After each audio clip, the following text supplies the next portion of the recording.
Go Pizza presents STP. The Steve Dangle Podcast with your hosts, Steve Dangle and Adam Wilde. Well, it's another day and another podcast and another illustrious guest. Yeah. Please welcome to our show, the one and only, the infamous Mike in Buffalo! Mike Augello. Mike, I was about to say, which do you prefer these days?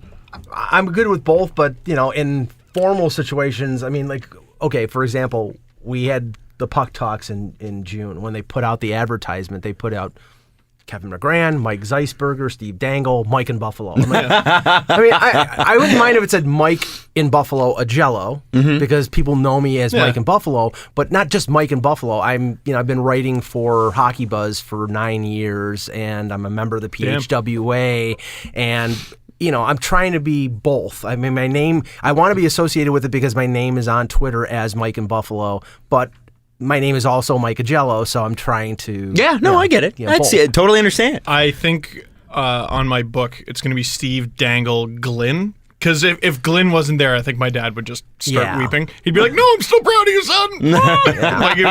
It would kill him a little bit inside. Do you have a vote for the NHL awards? I voted this year for the Masterton. It was the first.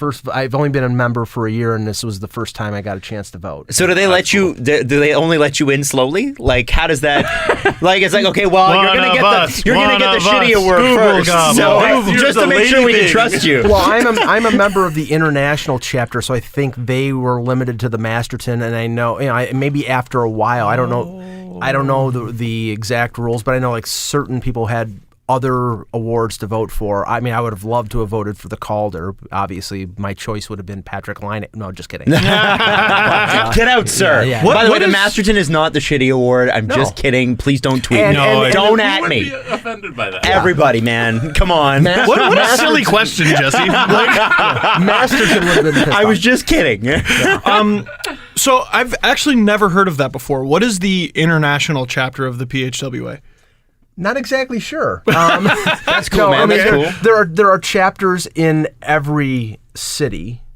Obviously, like in Toronto, Lance Hornby is the chairman of the Toronto chapter. The international chapter, the chairperson is the head of the PHWA, which now is Mark Spector.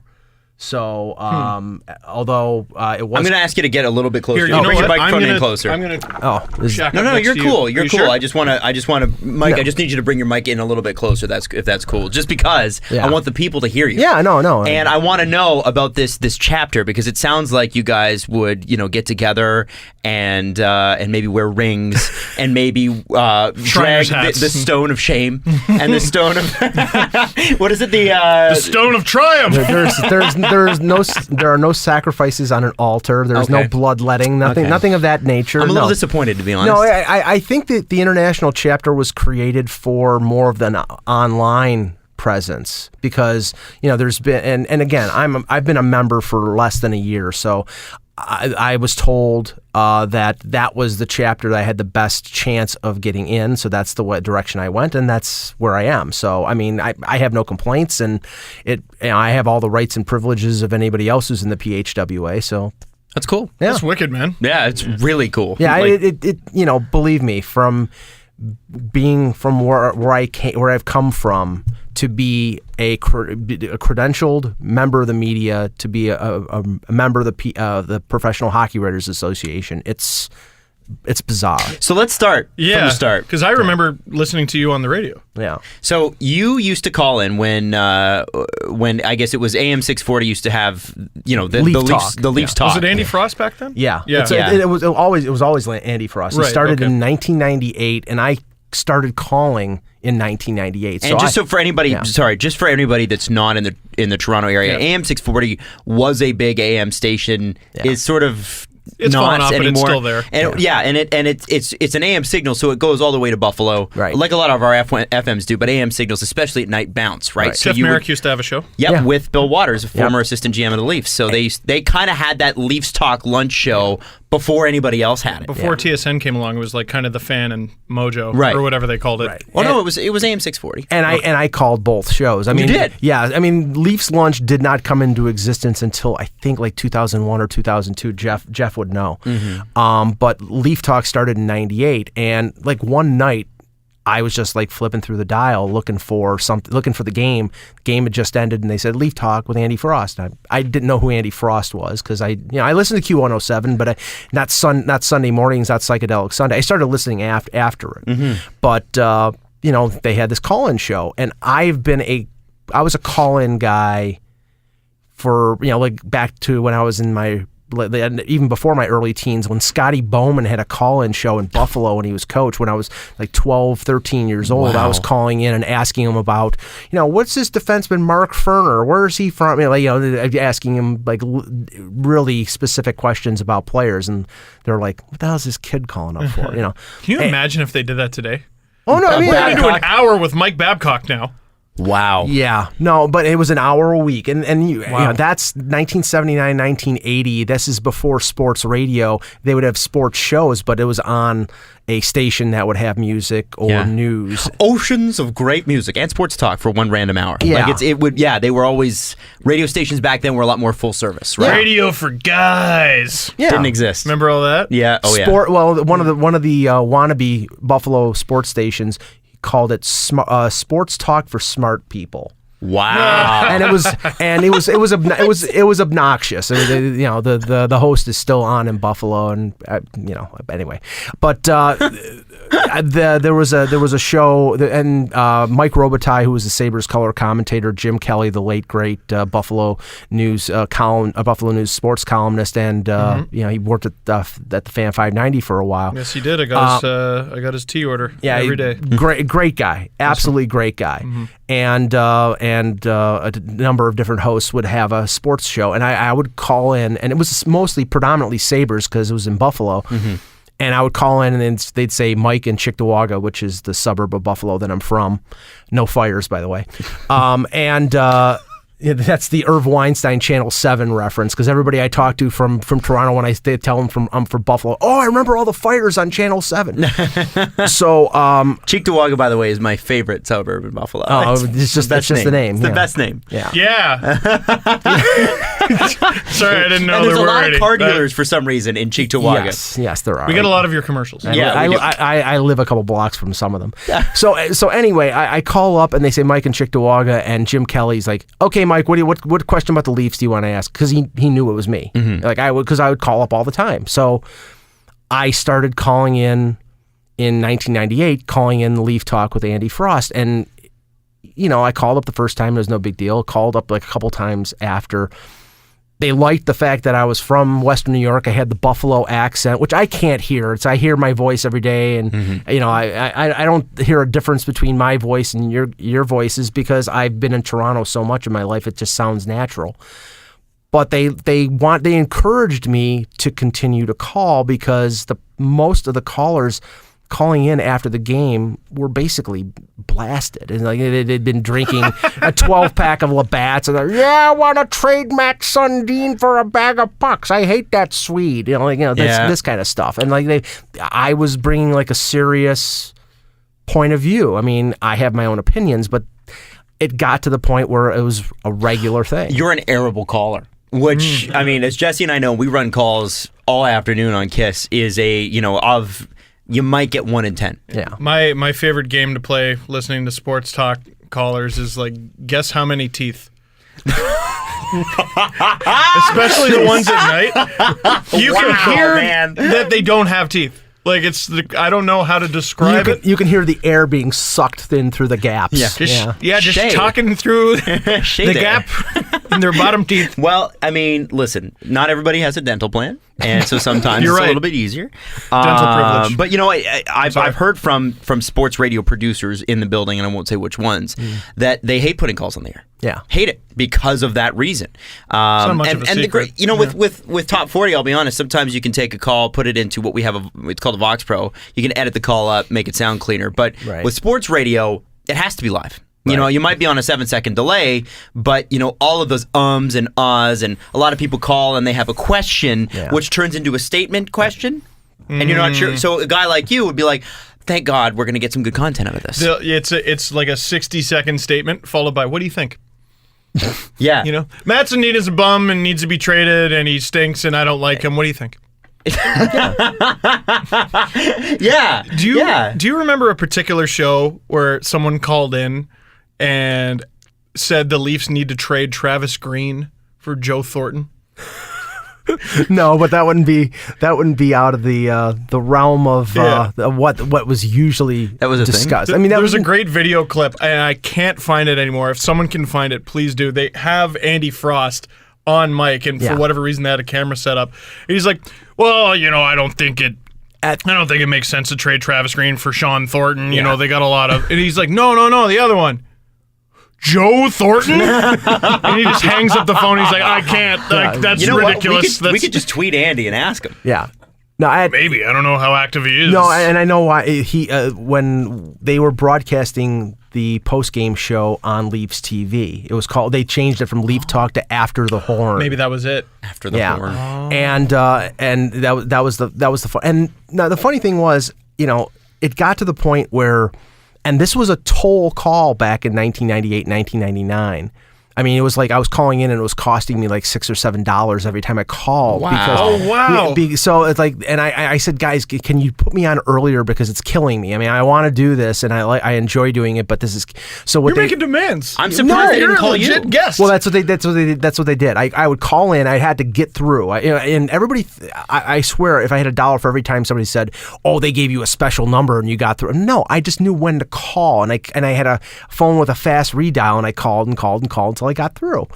So I said, can I call you and can you just put me on the air instead of me waiting on for 25 minutes? And they says, well, we can't do that, but what we'll do is we got your number, you call in, we will call you back when we're ready to put you on the air. We'll put you in the in line and when your time comes up. And that was fine. And then they got an 800 number and then it was no problem. But back then it wasn't like you had a cell phone that had free long distance. It was just like didn't exist. No, it did not exist, and it was killing me. I was like, my phone bill was $200.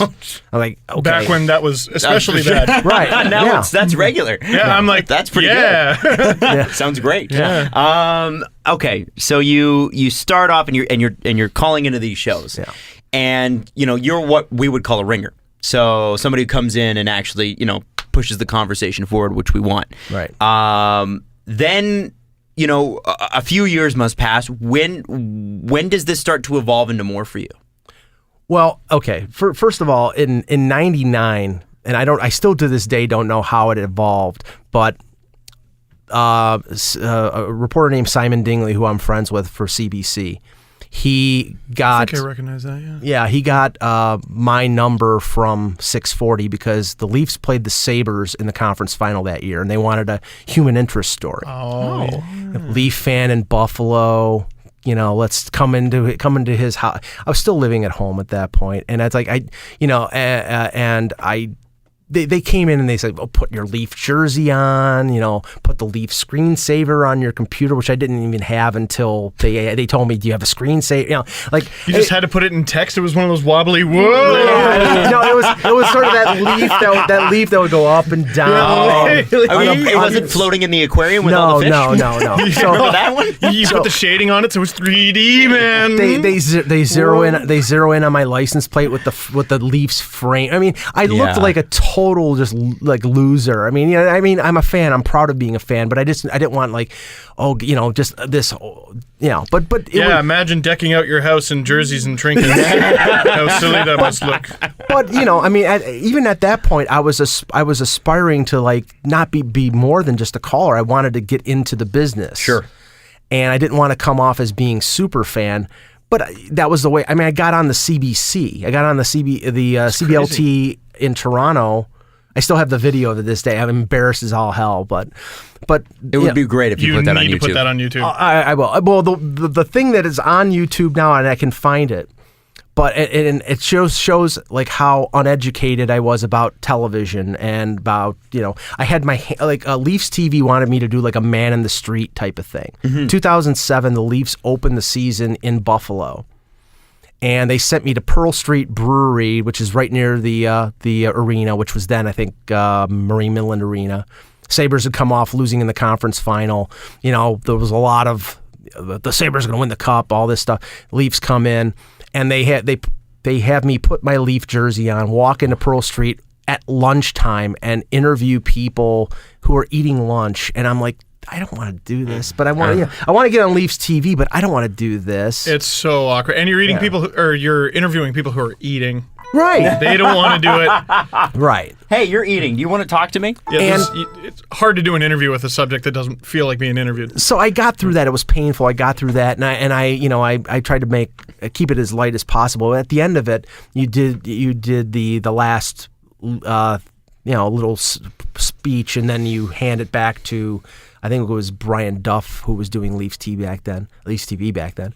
And I'm walking with the microphone in one hand and my hand in my pocket in the other one. I look like a total doof. And I was not prepared for that. I mean, though I have dashing good looks. I don't know why you laughed first, man. I'm not a TV guy. My thing is the radio or being a reporter, and I was out of my comfort zone. I'm glad I did it, but when I'm getting the producers from Leafs TV contacting me and saying, we want you to do this on the air, I'm like, okay, this is leading somewhere. Mm-hmm. And I very similar story, actually. Yeah, I'm just gonna say. And the turning point was 2008. Well, 2007 was the Muskoka 5-year. Yeah, well, it was one of them. Yeah, it was the first year they really seemed out of it, because there was 05-06 they missed by 1 point, 06-07 they missed by 1 point, and that team should have actually made the playoffs. Right. And then the following year was now where are they going? Now I'm struggling. Was Matt's year last year 08 or 07? I thought it was 07. I think it was 07. I think it was 07. Well, whatever year 07, 08, because it had to be really bad. Yeah, okay. Well, okay, the year that JFJ is fired, they bring in Cliff Fletcher about 3 weeks before the deadline, and it's all starting about, okay, they're going to ask Tucker, Kubina, Caberlet, McCabe, Sundin to waive the no move clause, no trade clauses, and get something for them.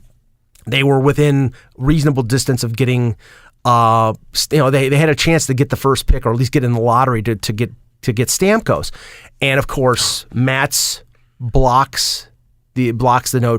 He uses his no trade. Jeff Carter trade. And I remember Bill. Or was that Caberlet? No, Matz was the Jeff Carter and a first round pick. No, that was Caberlet. No, Matz was Montreal. It was Montreal. Oh, it was Montreal, and then he was going to Philly. And then after. Yeah. Okay, but Jesus. Well. Okay. No. In the summer, I know in the summer, and remember they traded his rights to Montreal. That is right. And the talk, because I remember the talk at that point was they were going to get Grabowski and one of either Ryan McDonough or another like decent player. Pacioretty? Yeah. Might have been Pacioretty. Don't worry, guys. They would have screwed that up too. Right. They would never been in. Right? Yeah. But Matz didn't sign with the Canadiens. He decided to sit out half a year and then sign with Vancouver. Well, going back to the deadline when he didn't waive the no trade, I lost my shit. I was just like, I was calling not only Leaf Talk, I was calling every show that I possibly could, just like venting. And because it pissed me off. It's like they've paid this guy $60 million over the last 8 or 9 years. All they're asking you to do is pack a suitcase, go play someplace for 2 months. If you want to come back and finish your career as a Leaf, be my guest. But you're screwing the organization. Of course, from his point of view, he's not thinking it that way. But one of the shows that I called was Eklund's podcast that he was doing. Mm-hmm. And he was doing podcasting well before people knew what podcasting was. He's pretty ahead of the curve. Yeah, he really was. And he used a service that allowed for phone calls. It was this service called TalkShoe. It's still in existence. I still use it. That you can call in and have callers. So I called in, and he's like, "You're bonkers." I'm like, "Yeah." I was like, I'm a fan, and I said, "Yeah." It says, "You want to write for the site?" I'm like, "Sure." I can write. I had a BA in history. Almost have a master's in history. I've written term papers. I never wrote about sports, but I have a passion for sports, and I love the history of sports. So if you read some of the stuff that I wrote back in 2009 and 2010, it was a little rough, but I got the hang of it. Well, who's not like that, right? Yeah. But yeah, that was a turning point. Then I've now fast forward to now, I've written something every day for the last 3 years. I just, even during the summer, right now, this is the dead zone. Middle of July to the middle of September, there is nothing. There's arbitration. Or the World Junior Summer Showcase. We're talking about Igor Korshkov and the fight at the which we will get to. Which we will. Yes. So you're struggling for anything to write about. But I go back and start writing about trades and history. That's why the tweet exchange that we had yesterday about you were pointing out the Henrik Zetterberg. It's hilarious. So it's 7th round in 1999, and I discovered this just by fluke because I was researching something. The 7th round, 1999, 210th overall, Red Wings get Zetterberg. Next pick is the Leafs. They pick some goalie. He never plays in the NHL. Yep. The next pick is Colorado, Radim Verbata.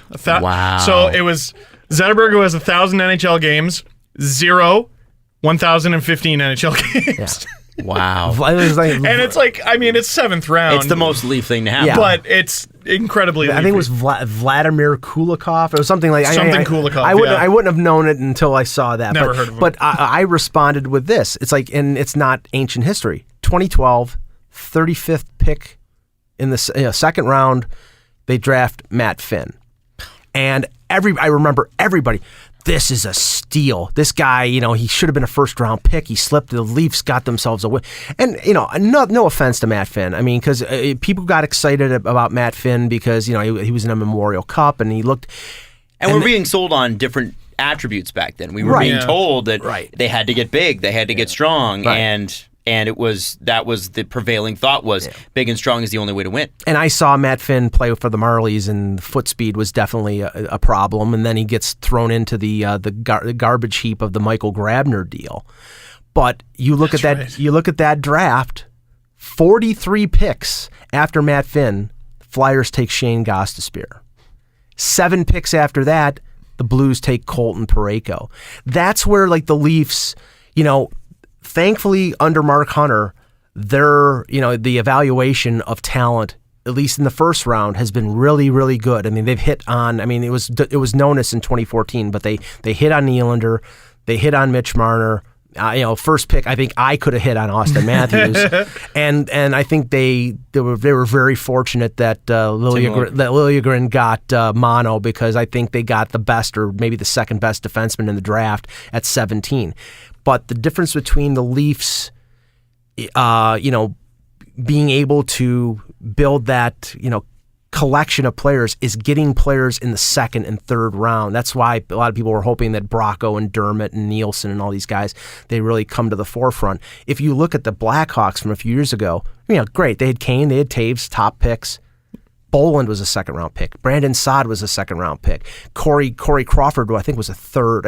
Shaw was a fifth. Shaw was a fifth. Keith was a second. Keith was a second. Yeah. So they got contributions from players in the lower rounds, and you won't find that out for maybe a year or two more. But that's where the Leafs need to go, is to get those players from lower rounds to contribute. Teams that have been perennially good for a decade. Sharks draft extremely well. Mm-hmm. Ducks draft extremely well. Ducks seem to have a pipeline of just defensemen. Part of the reason why the Wings stink right now is they contrary to the popular belief, they've drafted garbage. Their Swedish pipeline dried up. Yep. It completely dried up. They got some guys, but every team's got some guys. But back to your history for just a second. Yeah. So you start writing for Hockey Buzz in 2008?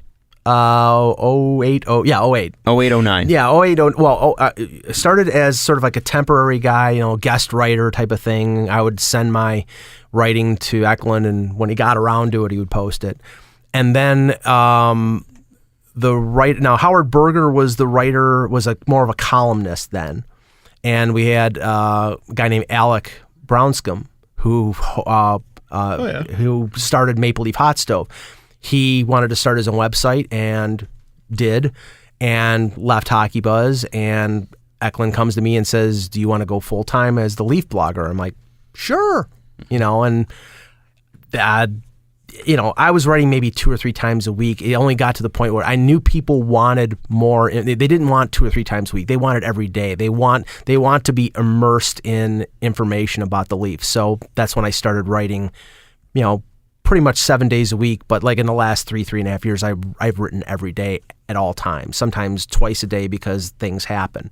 So yeah, and that was my big break, and we started doing webcasts and podcasts a couple years ago, and we continue to do those 5 days a week during the summer.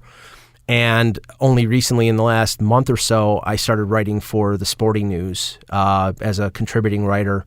So pretty great. Yeah, I'm extremely lucky, and I have to be thankful that somebody like Andy Frost gave me the opportunity to get on the air so much. I mean, it was serving for them because they wanted a good caller, but they didn't. He promoted my calls. They would hold me back to the end.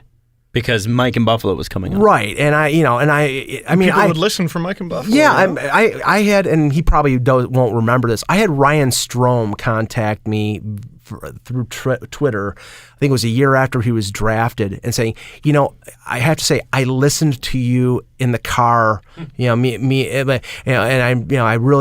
I'm like, this is a guy who just got drafted in the first round in the NHL draft. Wow. Like, he's an NHL player right now. Right. He's Isn't an he NHL going to play player with Connor McDavid next year? Yeah. He'll be on he'll be on McDavid's line. Yeah. Oh my God.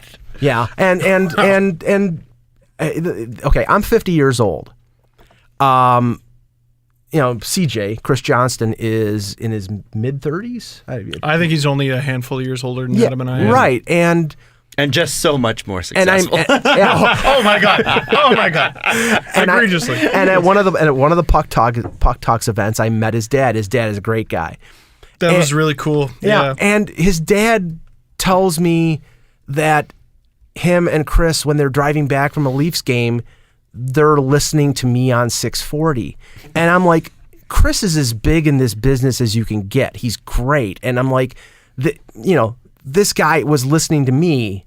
And, this is the one thing I have to be thankful for. The Toronto media have been the most welcoming and the greatest to me, because, I mean, they could have been very cynical and said, this guy's a fan. He's a pom-pom waver. He's going to, it took a little bit of time. They may have been, some people may have been skeptical, but everybody has been either nice or approachable and helped me out.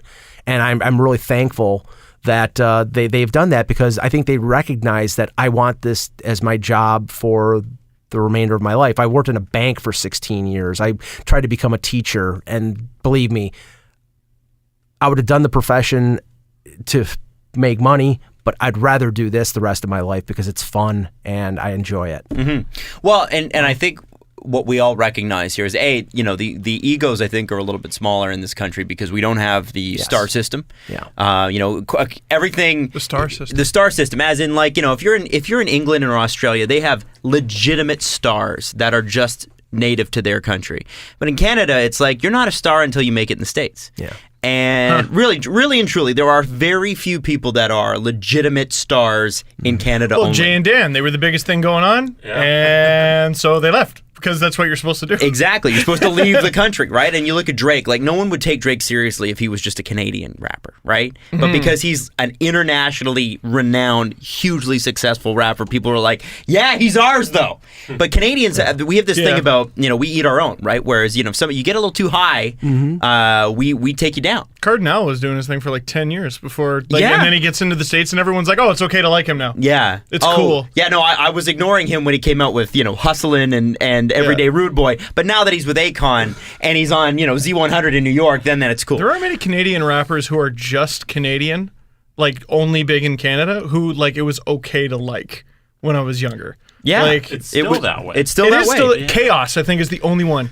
Yeah. Chaos, but like if Red you're like, One. hey, I like Classified. People will be like, ew, why do you like Classified? Ew, yeah. Choclair, Socrates. Socrates grew up 5 houses down from me. There you go. Anyway, I'm sorry. No, because, you gotta remember, my Canadian music is Rush. Yeah, So, that's fair. Yeah. That's fair. And the thing is, so the reason I would say are that worse choices. that the media are a little bit more a little bit more approachable is because we, and I say we loosely, but we all have to work together. Yeah. Right, and that's the thing is that like we're all sort of in this together. Yeah. And Toronto sports writers, every single one to a person that I've met are great. They've been very helpful. Yeah, I'm not a fan anymore because I am trying to be a professional reporter, but you can't really separate that. I mean, Sure, you're a little more excited when the Leafs win, right? Underneath the table, pump. Mike has mastered something that I've gotten pretty good at. Not mastered, but gotten really good. Is if I'm in the press box and like the Marlies or Leafs score an amazing goal, I just kind of go, wow, that was wow, that was really good. Holy shit, right? Mike, how do you become a Leafs fan in Buffalo? Okay, my father was a history teacher, wasn't particularly into sports. I have an older brother who was 10 years old when the Leafs won in '67. I was in the crib at that point, so the only thing I was focusing on was sucking my thumb. Mm-hmm. So, when he was growing up and he played high school hockey, I was sitting in front of the big console watching Leaf games on CBC, and we had the antenna on the top of the house and had the number list, marked on the little thing that turned the antenna. Yeah, yep. Exactly. So we get CBC or CHCH from Hamilton, so I could get games during the week. So I sort of I was 5-6 years old when I started watching. I remember watching the '72 Summit Series, and I was like I said, I was 5. And I watched the early '70s Leafs, and when you're young, you don't associate yourself with a team. You probably associate yourself with players. And I loved Sittler. I loved my brother's favorite player was Normie Ullman. Gilbert Perreault in Buffalo was. You think Tarasenko is exciting. Watch film of Gilbert Perreault standing behind the net and then going through all 5 guys to score a goal. I mean, he did that multiple times. He was a phenomenal player who I don't think got as much respect as he deserved. But yeah, I became a Leaf fan because my brother was a Leaf fan, and it's funny because he moved away for about 18 months in the late '70s. He was trying to be an air traffic controller. And he was living in Utah, and he would call me like once every little while to get an update. I was like, the Leafs drafted this guy, like during the summer, who they drafted, or during the season, how they were playing, and I was providing him the information because he couldn't get the hockey news out there for some reason. So that sort of gave me the entree of like being, giving an opinion and giving out information, and I sort of took that. That made me want to go down the road of being either a commentator or, my dream was to be the play-by-play announcer for either the Leafs or the Sabres. But, like 1988, I go to school for a communications degree. I go to Buffalo State College. For a communications degree. And my dream was to be the next Joe Bowen or the next Rick Jeanneret. Well, 30 years later, they're still in their jobs. So if I would have gone down that road, I would have been still waiting. And I sort of got deviated from that path because I was in a communications class in front of 120 people, and they asked me to read something off, and I had like acute stage fright. And I'm like, okay, this isn't going to work. So I changed my major to history. I hate reading out loud. Yeah. And the thing is that at Puck Talks, I had no problem talking in front of people, but the lights were down. It was like we were talking to each other. We weren't talking to the 100 people who were out there. We heard them react, but... I should probably get over this at some point, but whenever I do Puck Talks... Steve, I need you to get a little... Sorry. Whenever we do Puck Talks, I intentionally take my glasses off so I can't see anybody. Yeah. Seriously. Yeah, no, that's smart. It helps. That's smart. But yeah, I mean, but I in terms of the Leafs though, I mean, at a certain point, I had to make a decision as a fan, like most fans do. Like, do you root for your hometown team that all your friends root for, or do you root for the team that you really like? And my turning point with Leafs and Sabres was Scotty Bowman coming to Buffalo. You got to remember, Bowman went to a Cup final or won a Stanley Cup with every organization except the Sabres. He got to the finals with St. Louis. He won cups in Montreal. After Buffalo, he went to Pittsburgh. He won. He went to Detroit and won. He was even an advisor with the Blackhawks and won. He comes to Buffalo. He has complete autonomy and starts trading away a lot of their, Rick Martin, Jim Schoenfeld, all these guys. And in the span of, I think, 6 years, the team went from a contender down to like a team that couldn't make the playoffs. And I said, screw it, I'm done. They had a couple of heartbreaking playoff losses that were like Game 7 of 2013. They lost Game 7 in I think 83 to Boston in Boston Garden. Brad Park scores an overtime winner.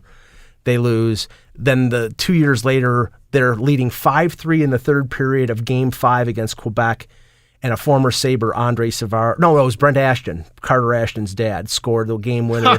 They lose 6-5. And at that point, I'm like, screw this team. They're going to break my heart. Not knowing that, for the next... The Sabres were so unlikable that you picked the Leafs. Yeah. Wow. Yeah, not in the just 80s. The 80s Leafs. Man. Well, Harold Ballard at his absolute worst. Well, the thing that brought me over was Wendel Clark. Wendel Clark is my favorite player. And I had the opportunity to be in a media scrum with Wendel, and it was like, okay, I'm not going to say anything because I'm probably just going to go blah blah blah blah.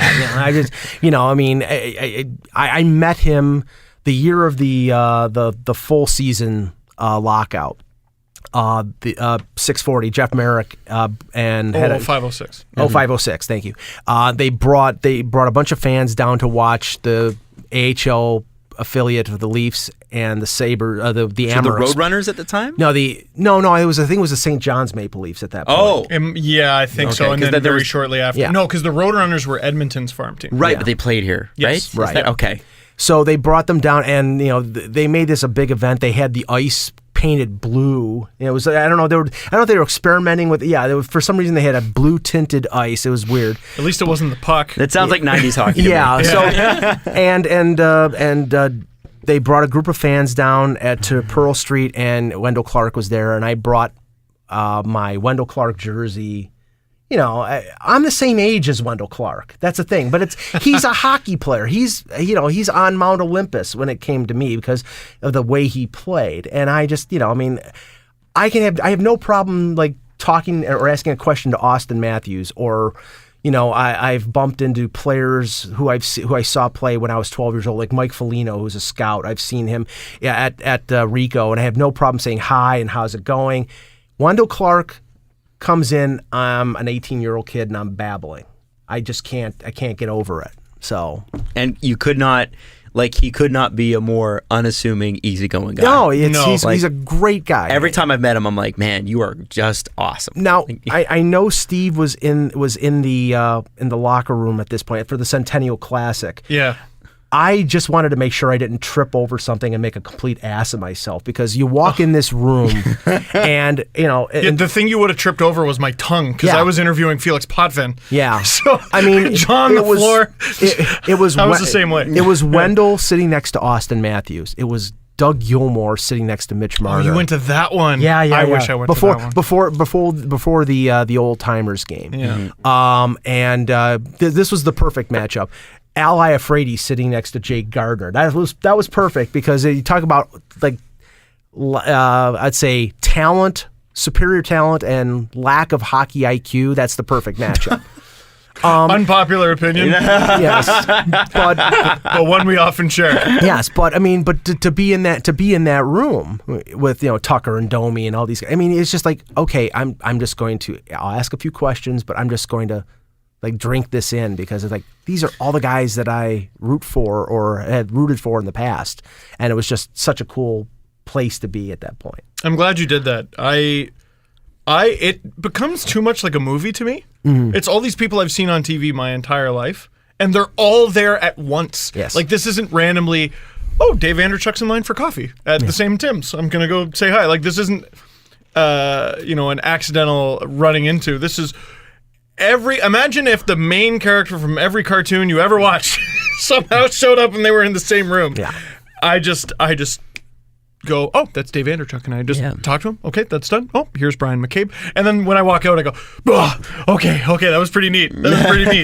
Yeah, I didn't drink it in until after I'm looking at the footage. I'm like, that's pretty silly. You never do. That's pretty silly. Yeah, I'm sure it went for both of you. I'm sure it was like a blur. Like, you kind of go in, and then all of a sudden you're leaving the door like, wow, that all happened. That all just happened, and it's just fast, right? Yeah. So let's talk about what we have now, because Mike, what I noticed at Puck Talks, it was you and Steve and Scott Wheeler on stage.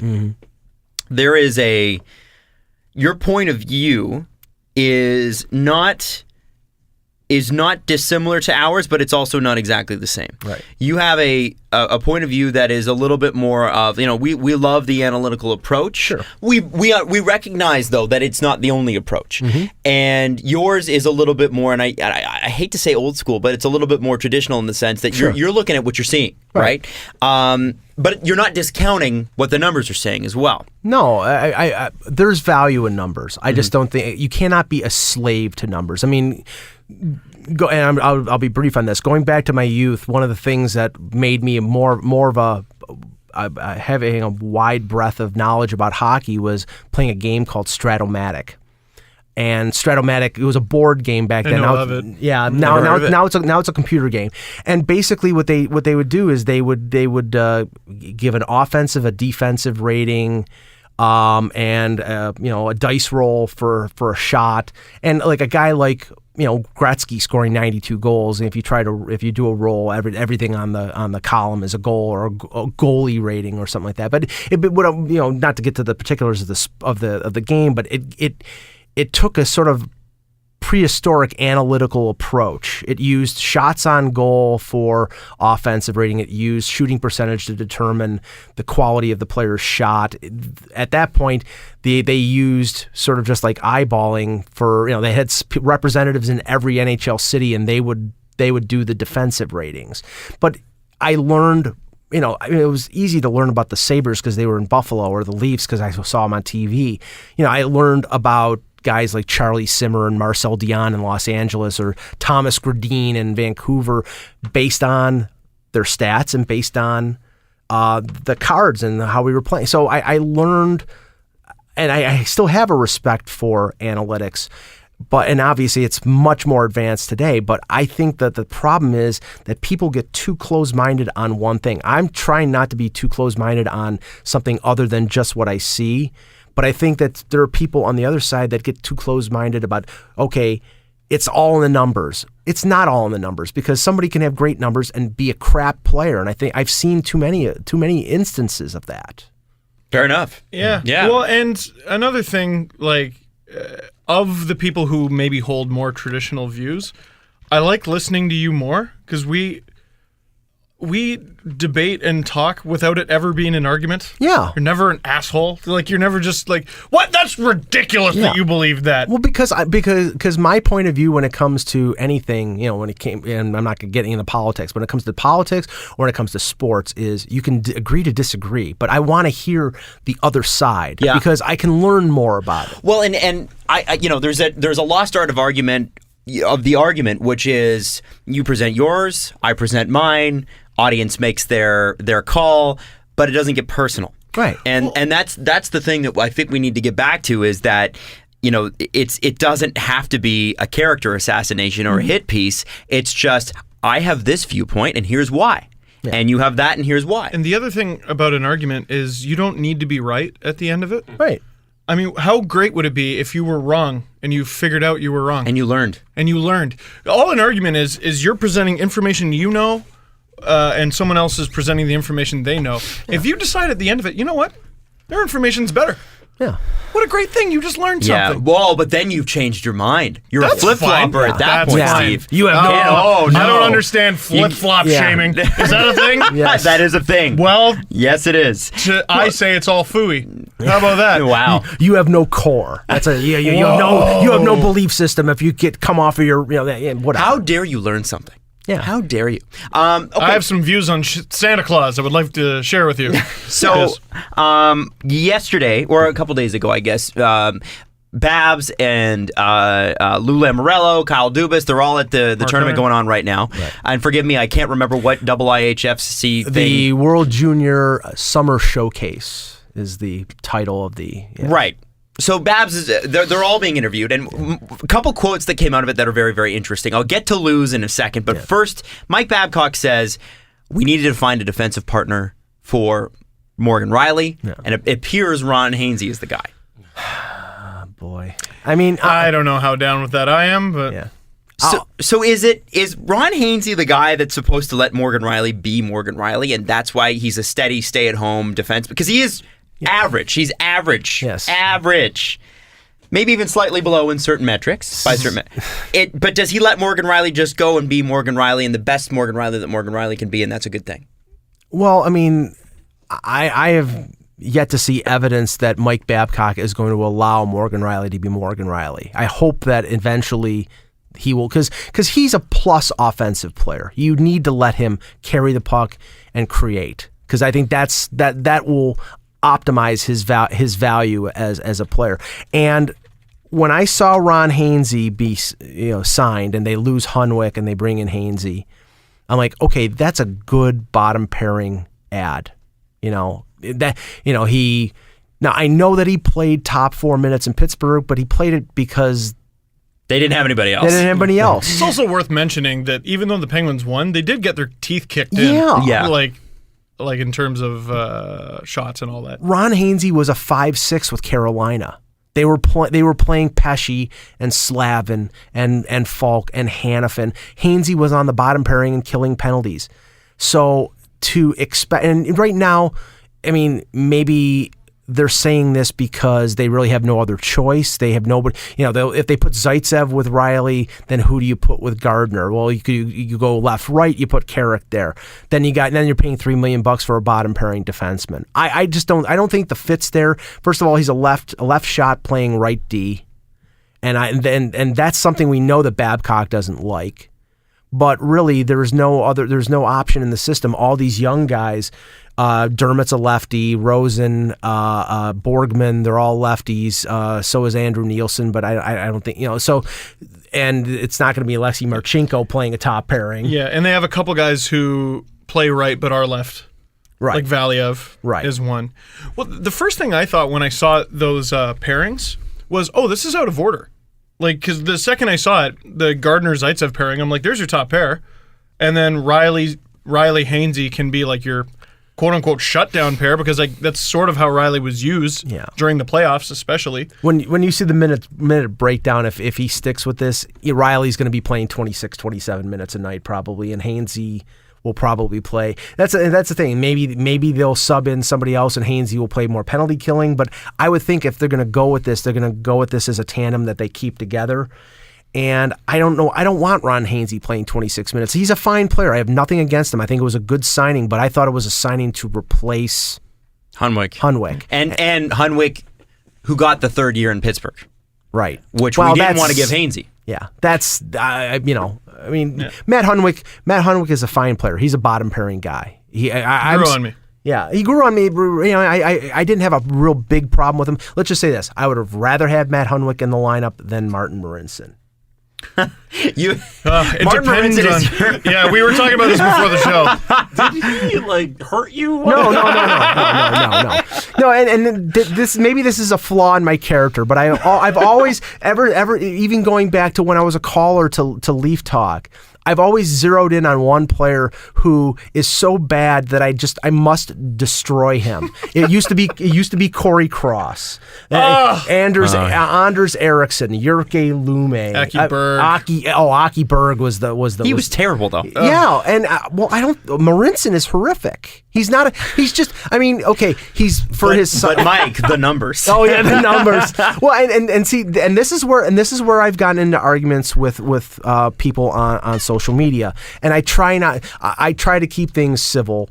And if it starts going negative, I'll just whatever. Just stop. Right. Yeah. And I'm not going to say the name of the person, but I made an assertion regarding Jake Gardiner, and I said that this year was the first year that I could say that Jake Gardiner was a complete defenseman. He had a really good year. He was responsible defensively. I think Babcock had a really good effect on him. Very good year. Very, very good year.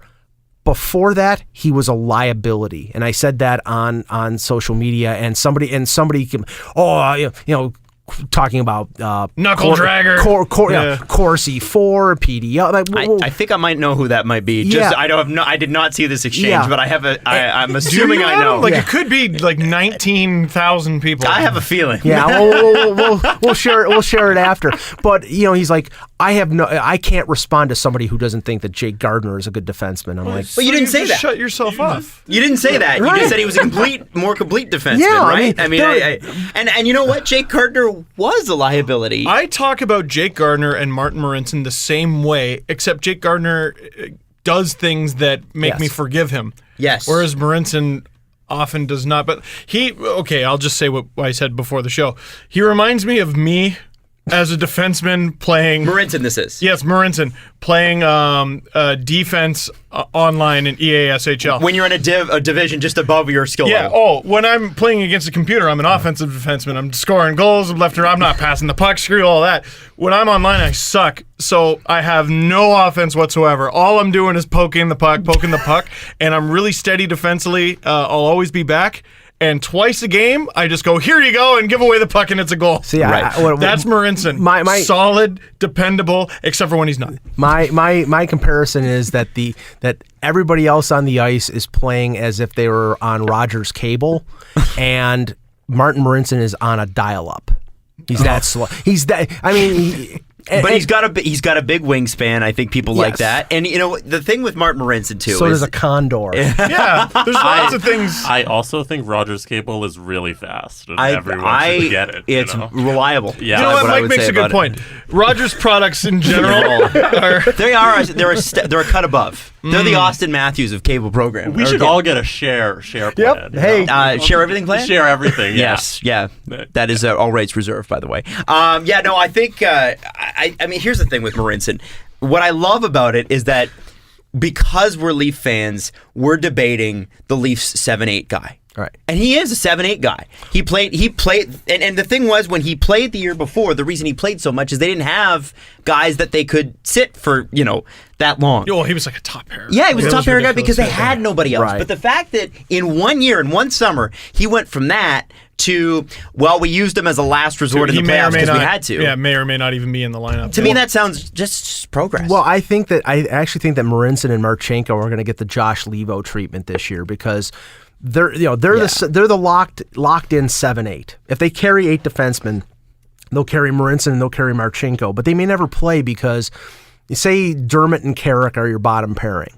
If somebody gets hurt, they're going to call up Rosen or Borgman. Or if Dermott's not, or Nielsen, or they're going to call them up to play rather than play Marincin and Marchenko, and they have the freedom to be able to call these guys up and send them back because they're all waiver exempt. They didn't have that Marchenko? Marchenko and Marincin will sit. Oh, these kids. Borgman and Rosen. Borgman and Rosen and Dermott all can move back and forth, and they don't have to worry about waivers. Yeah. Well, that's why I think you're wrong on Marchenko. I think they're just going to waive him. I think they're just going to. They got him because they were in a bind. Well, I wrote about this yesterday, and this is the concern I have with the Marlies because you have to carve out ice time for these players to play regularly to get better. And if you look, and if they send down a Marchenko, that takes away one spot. I mean, right now they have Hall, Valiev, Borgman, Rosen, Nielsen, Dermott, and possibly Liljegren. Yeah, and Laverty. And Laverty's the AHL veteran. So, I mean, you're talking 8 defensemen there. I mean, you're going to want, if you send Liljegren to the Marlies, you're going to want him to play 20 minutes a night. You're going to, you're not going to be sitting him out. And you make room. And you make room. Play him 20 minutes a night. Right, exactly. You play Borgman and Rosen 20 minutes a night, or as much as you can, because they need to convert from that European Olympic ice surface to the North American, and we know that there's a little bit of a conversion time. A guy like Andreas Janssen, it took him like half a season with the Marlies before he really started to look like the player that people thought he was, because he won the SHL Rookie of the Year. And the second half of the season with the Marlies, he was great, and he was their best forward in the playoffs. Oh yeah, so Grundstrom was really good too. Grundstrom, wow, and yeah, was he ever? He didn't need a learning curve, or he didn't have a learning curve. And on the wings too, because they have a ton of wingers, so they managing ice time is going to be a big thing for Sheldon Keefe, because I think that they need to, give them enough time, and you can't ignore a guy like Nielsen scored 39 points last year. He all in all had a pretty good season. He struggled in the playoffs, but you want to keep developing that guy. He's got a booming shot. I think he's an NHL defenseman, maybe with another year of AHL experience, but you can't ignore him and say, okay, here comes these 3 Swedish kids, we got to put them in there. No, you don't want to lose him, but somebody's going to have to sit. Mm-hmm. So this is such 2 years ago, we didn't have a surplus problem. You know what I mean? Like this is pretty good. Who's going to get the ice time? Like that it would be like, who is this player I've never heard of? Right? And it was Renat Valiev and Victor Louvre and guys that are not there anymore. Heading into last year, I was like, Hyman's not really going to make the Leafs, is he? Yeah. I thought he was good on the Marlies, but he's going to make the team out of camp? Friggin' Matthews wing from day one.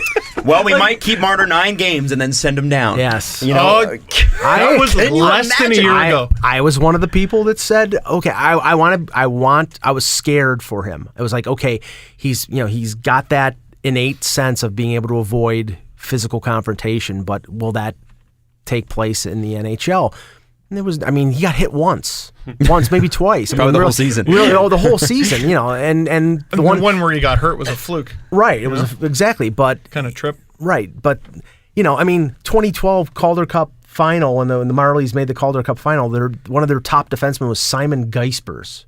I don't know if he's alive anymore. Where is Simon Geisler? But important information to know, though. Yeah. It is.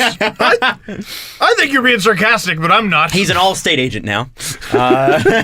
He's like Jim the Net Detective Carey. Who runs an insurance company. Dunder Mifflin or something. Yeah. I'm interested this year for a few reasons. So the first thing, I guess, that I wanted to talk about, before, so I guess after Hainsey, was Connor Brown. Mm-hmm. And I wanted to get your thoughts on it, because we've talked about a few different things, but what's been thrown around is that the Leafs are still looking to make a move. Yeah. And if you sign Connor Brown, that's 50 contracts. Exactly. But if you make a 1-for-1 trade, 1+, and let's say you're trying to make a trade and you need 2 contracts from the other team, you can accommodate that if Connor Brown is not signed. Right? So is that what's happening? What is Simon Geisper's doing? He plays in Germany for the Schwenningen Wild Wings. Schwenningen Wild? Schwenningen. That sounds like Quebec, SCHWENNINGEN Wild Wings. And he had 20 points in 52 games. All right. At least he's doing well. Sorry. I couldn't get past Wild Wings. I'm like, okay, no. Conversation on hold. Sounds delicious, that team. Are they barbecue or hot? Hey, their top scorer last year, Will Acton. Oh, wow. I remember Will Acton. Yeah. I think Oilers fans do too. Where's Jerry D'Amigo? I mean, you're talking about. Glad you asked, Mike. I'm gonna look that up too. Okay, we're going down a rabbit hole. Yeah, sorry. Where we? So Connor, okay. First of all, I agree with your assessment. I think not my assessment, by the way. Okay. Not my assessment. I agree with Adam's assessment. I agree with with what is out there, and I've said it. I've written it that I think there is an agreement in principle between the Leafs and Connor Brown, that they're just right now, if they make him contract number 50, then you're going to have if you want to offer somebody a PTO and you bring them in, then you're being held hostage in a way, because if you say they invite Cody Franzen or Dennis Weidman or some defenseman in there. They want to take a look at him like they did with Henrik Tallinder a couple years ago. They bring him in, they like him, they want to sign him. Oh, but we're at 50 contracts. So then all of a sudden we want to trade Eric Fehr someplace. Oh, well, you need that space, and then the team holds you up for probably a higher draft pick than you would need to. You would need to. So I think that's the reason why they're holding back. I mean, I was in the scrum with Connor Brown and with Lou at the rookie development camp a few weeks ago, and neither one seemed concerned. To me, that means they got something done. And the fact that Brown was there. Right, he was working with the kids. It was a but sometimes you don't have a contract with the team. Yeah, maybe you play hardball, you don't go. Sort of thing. I know it's the kids, but it's a business. Yeah, we always hear. It seems like they would have something done and ready to go. Now, if that's the case, then what are we looking at? And I'm asking for both of you guys. Is that the big defenseman that everybody was hoping for at the beginning of the summer? Is that what does a move like that look like? I honestly. I don't know. I've said this for a while. Like, every team has their weaknesses, including Pittsburgh. Like, their defense isn't wicked on paper. Maybe it's better than the Leafs, I guess. But, it doesn't jump off the page at you at all. Mm-hmm. It's not like Nashville's, for example, and then friggin' they beat Nashville. A guy like Cody Franzen on a PTO makes a lot of sense. It's funny you brought that up because I didn't even think of that factor. They can't even really do that with the promise of, you might make our team. Yeah, do you want another Brandon Press situation where he sits around for 2 months waiting for a spot to open up? I mean, if the player doesn't have a problem with it, I don't care. Yeah, but I don't see. The thing is, I don't see a viable situation out there in the league right now, except for maybe Colorado, and that's a train wreck and a half right now, where they would have the room to do sort of a Michael Grabner type of 4-for-1, 5-for-1 deal. New Jersey doesn't really have anyone. New Jersey has 42 contracts. I think Colorado is under 40. But the thing is, Florida too. Yeah, Florida too. But the thing is I don't know if there's 4 or 5 contracts that the Leafs really want to get rid of. I mean, it's not like a couple years ago where Carter Verhaeghe and Matt Finn and Taylor Beck and not in the minors. Yeah. Certainly not in the minors, and that was the difference. They had all this fat in the minor leagues. Right. But now they got Eric Fehr. Right. Marchenko, but we're talking about guys who make over $1 million, so it's a little bit different. Maybe a Tobias Lindbergh, somebody like that. Maybe a Justin Hall, who's on the last year of an entry level deal. Although I think the organization likes him. Yeah, I think they like him too. Yeah.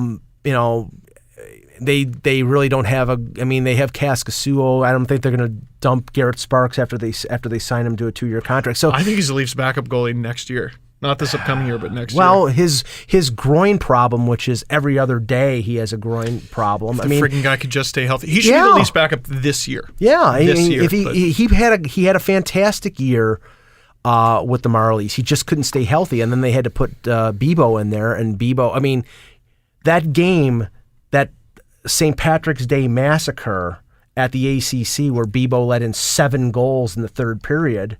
One period against a completely shitty Binghamton team, and that was it. That was it. I mean, they only put him in again when they had absolutely no choice. After I think they had to pull Kaskasuo in the playoffs, and he played against Syracuse in one of the games because they were down big, and they put Bibeau in. But it was not even a hint that they were going to go after Sparks got hurt. Are we going to go with Bibeau, who's played in the play? No, we're going with Kaskasuo. Couldn't trust him anymore. What a strange goalie. What a strange guy. I wish him well in San Jose. I do too. I have nothing against him, but he didn't make any progress. It's here, right? It's definitely in the head. I think he's got the talent. Yeah. He has a little bit of a resume of stringing together good games. Yeah. Being decent. His first year in the AHL was his best one. He's big. He's athletic. And I've seen him be a good goalie. It's just he blows up. And not just has a bit of a stinker of a game. He had a stinker of a game in one period. Yeah. How do you allow 7 goals in one period? Yeah. I think they were up 5-1. They were up They were killing them. They were killing them. They were killing them. Leipzig was all over the place. I mean, I can't remember the specific, but they were up. They were 5-1, and then boom, boom, boom, boom. It was he couldn't stop. He couldn't stop anything. Maybe he'll be better in San Jose. I hope he plays well someplace else. But yeah. Played 2 games with the Leafs. Look great. Okay. Well, this is great. It's nice to talk about the Leafs again, like really in depth, because it feels like I feel like I've been going through withdrawal. So this is nice. This is really nice. Even just listening. Well, it's an interesting part of the summer because we're no longer being like, oh, we'll just see what happens. Like now we know, like decisions are coming in about a month. Well, and is there a move coming? Are they leaving the door open, or did they leave the door open on purpose? And there's a big difference there, right? Mm. And I can understand both. Mm-hmm. Do you think there's a move coming where they shore something up? And I'm not talking about a 5-for-1 Grabner deal. No. I'm talking about an actual legitimate NHL defenseman. Or is it like, hey, you know what? We're good with what we have. We're going to play to our strengths, which is obviously our offense. Our defense is a year older. We'll get better. What do you think? Well, a few weeks ago, Larry Brooks in the New York Post reported about Bozak and what was it? It was Corey. No. Nick Holden. Oh my God! And why Nick Holden? Yeah, okay. I've been told this by Rangers reporters and Rangers fans that Nick Holden played top 4 minutes for them. He scored a career high, I think it was 11 goals. He had 34 points. He's on a cheap contract. He's right-handed. All those things, if you put them together, okay, yeah, he's a horrific defenseman. He's a bottom pairing guy at best. And they weaned his minutes as the season went along to the point that I think he was maybe a 4 or 5 in the playoffs. And a guy like Brady Shea, who's a young guy who I think was an all rookie this year. He was great. He was great, and he sort of stepped up. But it was like Alain Vigneault's sort of favorite guy, and nobody could understand why, because he's basically an average defenseman. And to get that in return for Bozak, who, okay, you can be a critic of Bozak. He scored 55 points last year. He was really good. Third line center scored 55 points. Third line center scored 55 points. Now we know that Marner was the center of that line in terms of generating the offense, but JVR's all right too. And JVR's all right too. But Bozak, he was a big contributor. He's a good face-off guy, and the Rangers, I'm sure what's behind this is, the Rangers, after losing Stepan, they need help up the middle, and Bozak sort of clicks all the buttons, but there's nothing there with the Rangers that I think that would help the Leafs. I mean, Nick Holden would be a bottom pairing guy, and there was something apparently about JVR, them having interest in JVR. I'm like, okay, same problem. What are you going to get from them? Mm-hmm. To my mind, the team, and I have no rumors, no info on this. I'm just looking at the way the teams are set up and what makes sense. The team that I think the Leafs should or could deal with is Carolina. Because they've signed Slavin to a 7-year extension. They just signed Pesce to a 6-year extension, both making over $4 million. Falk is making almost $5 million for another 3 years. They've got Trevor Van Riemsdyk and Noah Hannafin as RFAs next summer. God, that's a pretty good core. And on top of that, they have a top 10 pick in Hayden Fleury and a top 15 pick in Jake Bean, who's going to probably make the World Junior team. So you got 7 defensemen there. You've already signed 2 of them to lengthy extensions. Now Hannafin next summer is going to expect to get long-term money, big-time money. And unless you want a Jacob Trouba situation where they offer him a bridge deal and he gets pissed off, I think Carolina needs to trade one of those defensemen. And the one thing I think keeping Carolina out of the playoffs is they need a bona fide scorer. They need to add to Stahl and Skinner and Aho, and they added Justin Williams, but I think they need one more guy and a maybe not Bozak, but a JVR with his brother there as a defenseman. Sure looks good, doesn't it? Yeah, right. And I'm not saying Hannafin because Hannafin was a top 5 pick, but it would have to be probably more in that deal. But I would not. Well, evidently his stock has fallen. Yes. From what I'm reading, it's like he. Well, it doesn't get much higher than 5th overall. Yeah, pick. Right. But I think that maybe they were expecting more from him than what his skill set would have offered. He was never supposed to be an offensive juggernaut. No, he made the NHL as an 18-year-old. It's like you can't suck if you do that. I mean, you can rush somebody, but they didn't do a Luke Shen and put him on the top pairing and burn him out at age 19 and put all these expectations on him. And who was legitimately the Leafs' best player that year. Yeah. Yeah. I mean, Kessel's side. I think he had 25 points last year, and he wasn't playing top pairing minutes. He's a big kid. He's got really good skating ability. He's got offensive instincts, but he's not Falk. He's not Gostisbehere. He is what he is. But I know that Babcock liked him. We've all heard the story about Babcock saying that I would rather have drafted a man. Right. Wasn't it? So that story is just out there, eh? Yeah, it's okay. I mean, I don't see heard that months ago. I was like, I don't know. It could be urban myth. I don't know. I have no way of verifying it. But I mean, I heard that. Well, you and I heard it from different people, right? So I think it's true. Yeah. So, and we know there was proof. There was video proof. If you look at, I think it was the Blue Jackets. They did the sort of like on the draft floor type of thing. That's right. Yeah, where Jarmo Kekalainen gets a call from either Dubas or Hunter, and the Leafs were at 4, and the Leafs offered to trade down to 8, where they took Werenski if Columbus gave them, I think, their 3 second-round picks.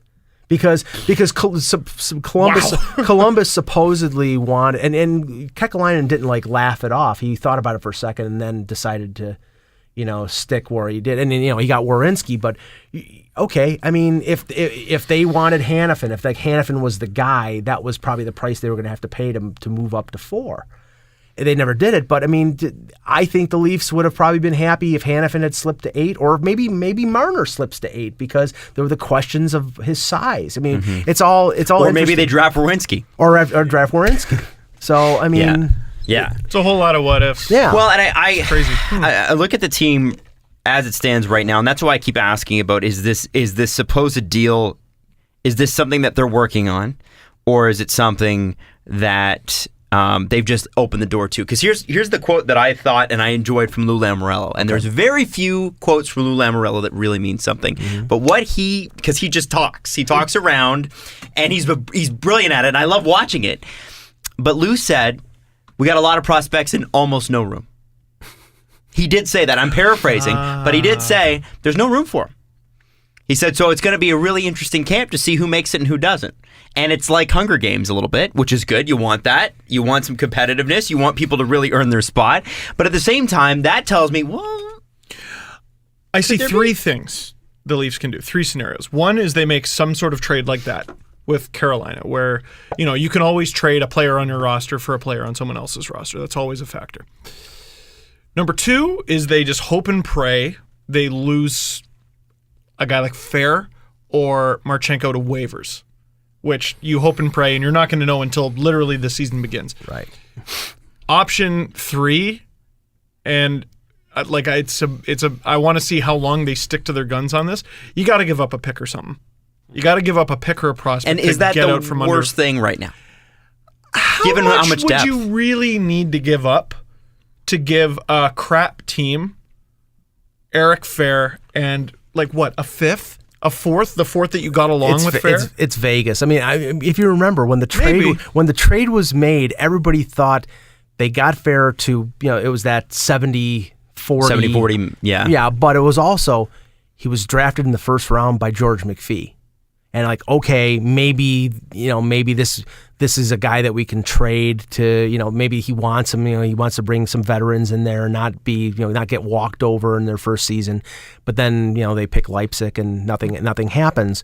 And now you've got Eric Fair on a $2 million contract, and I don't see a role for him. I mean, he might be the 13th forward. On Toronto or Vegas? On Toronto. Oh yeah. Yeah, I mean, he might be they could send him down to the Marlies, and I think now with the minimum contract going up to, I think, $650, they would save like $1.025 million on the cap if they send him down to the minors. But they're more interested not in cap room but contracts.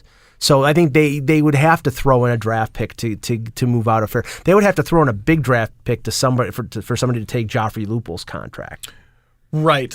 And I don't think they really want to do that because they want that extra cap space. I know that there's the consideration about the whole bonus situation, because right now they're getting, I think it's a little over $5 million in bonuses from Matthews and Marner and all the other rookies. Mm-hmm. And it's probably going to be the same next year if they hit all their numbers. So, if they could clear the cap space on Lupul without giving up a first-round pick, maybe they would do it. But I don't see anybody with $5.25 million willing to take Lupul off their hands for anything less than a really good prospect or a draft pick. But you can find somebody who might take Marchenko. You can find somebody who might take Fair. Yeah. Off waivers. Well, and I also wonder, is Vegas really going to go into the season with 11 NHL defensemen? No, but they could very easily trade off one or two of them. They're going to trade a bunch of players before the deadline. It's going to be rental city. They've got like 3 non-Clarkson or Grabowski guys signed past this year. Yeah. It's ridiculous. And it's like we said a few months ago, should Vegas look at Eric Fair in a pick? They don't have to. Because at the end of the day, it might end up being Brendan Leipzig, Eric Fair, and a pick. They could get 3 assets from the Leafs. Right. Because, we're an expansion team. Eat it. But to your Lamoriello point, when I asked him a question about the status of the Leafs defense at the development camp, he said, "We are satisfied today, and I'll let you know later on when training camp has ended." So he didn't really answer it. He's like, "Okay, so, are they waiting for Roman Polak to find out whether he's going to be up to speed?" I mean, I don't know. I mean that's. Babcock liked him. Waiting to see if Roman Polak is up to slow. Yeah. But he was liked in the locker room. Babcock likes him. He was trusted. They elevated him during the playoffs because he was a more veteran guy. I mean, Connor Carrick's ice time dropped. Polak's went up precipitously. I think Carrick is a pretty interesting factor because Hainsey will get those top 4 minutes consistently if Carrick doesn't take a step forward. If he does, and if you follow him on Instagram, holy crap. Is he working out? Oh my God. Connor Carrick makes me feel like a lazy piece of shit. He's a Gronk. He's been working out with Dickie Clune. That's how professional athletes should make you feel. Yeah. Yes. Yeah. That's what you want to see. Yeah. My favorite, do you see the other day when Kadri was doing half squats? Yeah. And everyone's like, those aren't proper squats, Snism. Your range of motion's brutal, dog. Okay, all of you fake fitness trainers on Instagram, sit the fuck down. Yeah, you definitely know more than the guy making $4.5 million. Yeah. Oh, no. Who scored 30 goals. Who's surrounded by professional trainers, nutritionists, and doctors all the time. Yeah, no. You trust me. No. Tell Nazem. What do you mean there's more than one kind of squat? Shut up. Nazem, you need to eat more quinoa. Yeah. Oh my God. It's quinoa, Mike Buffalo. Sorry. Oh, I hate it. I hate it so much. I'll be right back. So, okay, Steve's going to leave for a second. This brings us... I want to talk about Liljegren. Okay.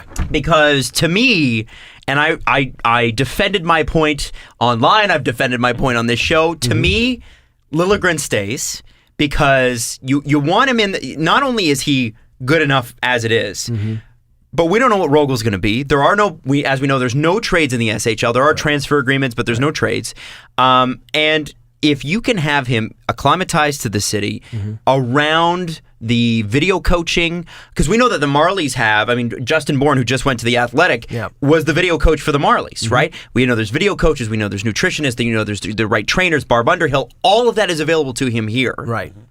Does that not make it a more stable environment than the wild card, which is Rogel, which is part of the reason, obviously Mono played into it, but let's not forget that he was on 5 different teams last year. Yeah, I asked Mark Hunter at the draft about that, and I says, I'm assuming you're looking for a more stable situation for Liljegren going forward, and he says, yeah, if it's, we're comfortable that would be the case in the SHL, but, and then he didn't go any further, but I think that they want to have some hands-on control of him. He's an important asset for this team. A right shot defenseman with the mobility that he has.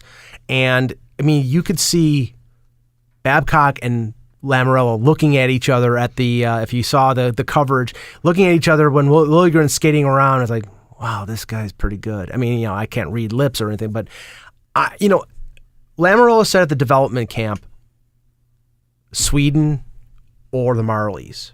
I think he said that on purpose.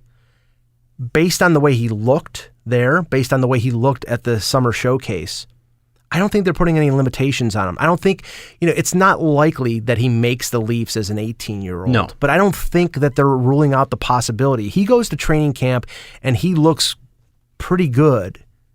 I think there's a decent chance that he could make the league. Because think of it, he's a right-hand shot defenseman. He's got. Is that not too much too soon? It might be, but I think that they'll be careful and they'll be very conscious of that. I mean, but already, we've seen them throw rookies, if they think they can handle it, into the fire. And you got to remember, this guy was ranked as the top European prospect from NHL Central Scouting going at this time last year. The mono ruined him. He couldn't go to the World Junior. He wants to go to the World Junior badly this year, and I think even if he plays with Rogel, he'll definitely go. If he plays with the Marlies, they'll let him go. They may play that cat and mouse game like they did with Nylander and Kapanen, but they'll eventually let him go because I think he wants to, and it's down the road in Buffalo. But if he makes the Leafs, probably not. So they're not going to rush him. They're not going to push him. But I think that there's enough there, and he's got that kind of level of talent that if he surprises them, it's not out of the realm of possibility. I agree.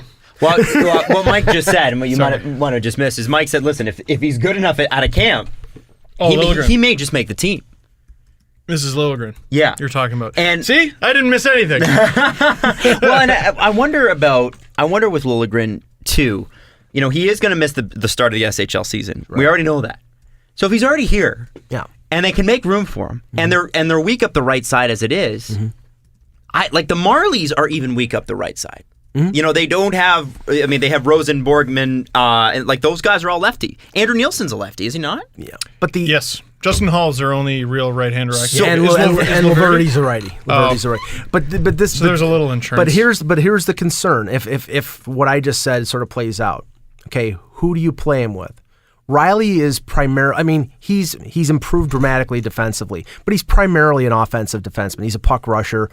I think he's more than that, but defense is not the strong suit of his game. He's definitely a plus offensive player. Jake Gardner is Jake Gardner. I think Rielly's getting strong. There's been some really interesting stuff written about Rielly. Yeah, I think what Babcock has done with Rielly has been good for him in terms of rounding out his game. He's more of a two-way player than I ever thought he was going to be, and I think he's getting to the point now where he fits in that 25, 26, 27 minute a night situation because he can play defensively. He can clear people in front of the net, but deceptive strength. Really deceptive. You wouldn't strength. think of him as a strong guy, but he is. He's he thick. is. He's with two C's. Yeah. But ideally, if Liljegren wants to make, if they think Liljegren is ready to play in the NHL, they would more than likely want to pair him with a veteran defenseman who could cover up. But okay, Ron Hainsey, left-handed shot. Right. Ron Hainsey. Yes. That's exactly. But does he really leapfrog a guy like Travis Dermott at 18? Is he that good? And I guess they'll find out. What a wicked problem. It's a wicked problem. I love it. And you know what? It would be really nice if Connor Carrick took a step forward and could play with Morgan Rielly. Because to me, if he takes a step forward, then he lets Morgan Rielly be Morgan Rielly. Right. Well, and this is the really interesting thing is because the Leafs are in a very really sticky cap situation. Let's say Liljegren does make the team. Yep. And he's awesome. Yeah. Now you're looking at more bonuses.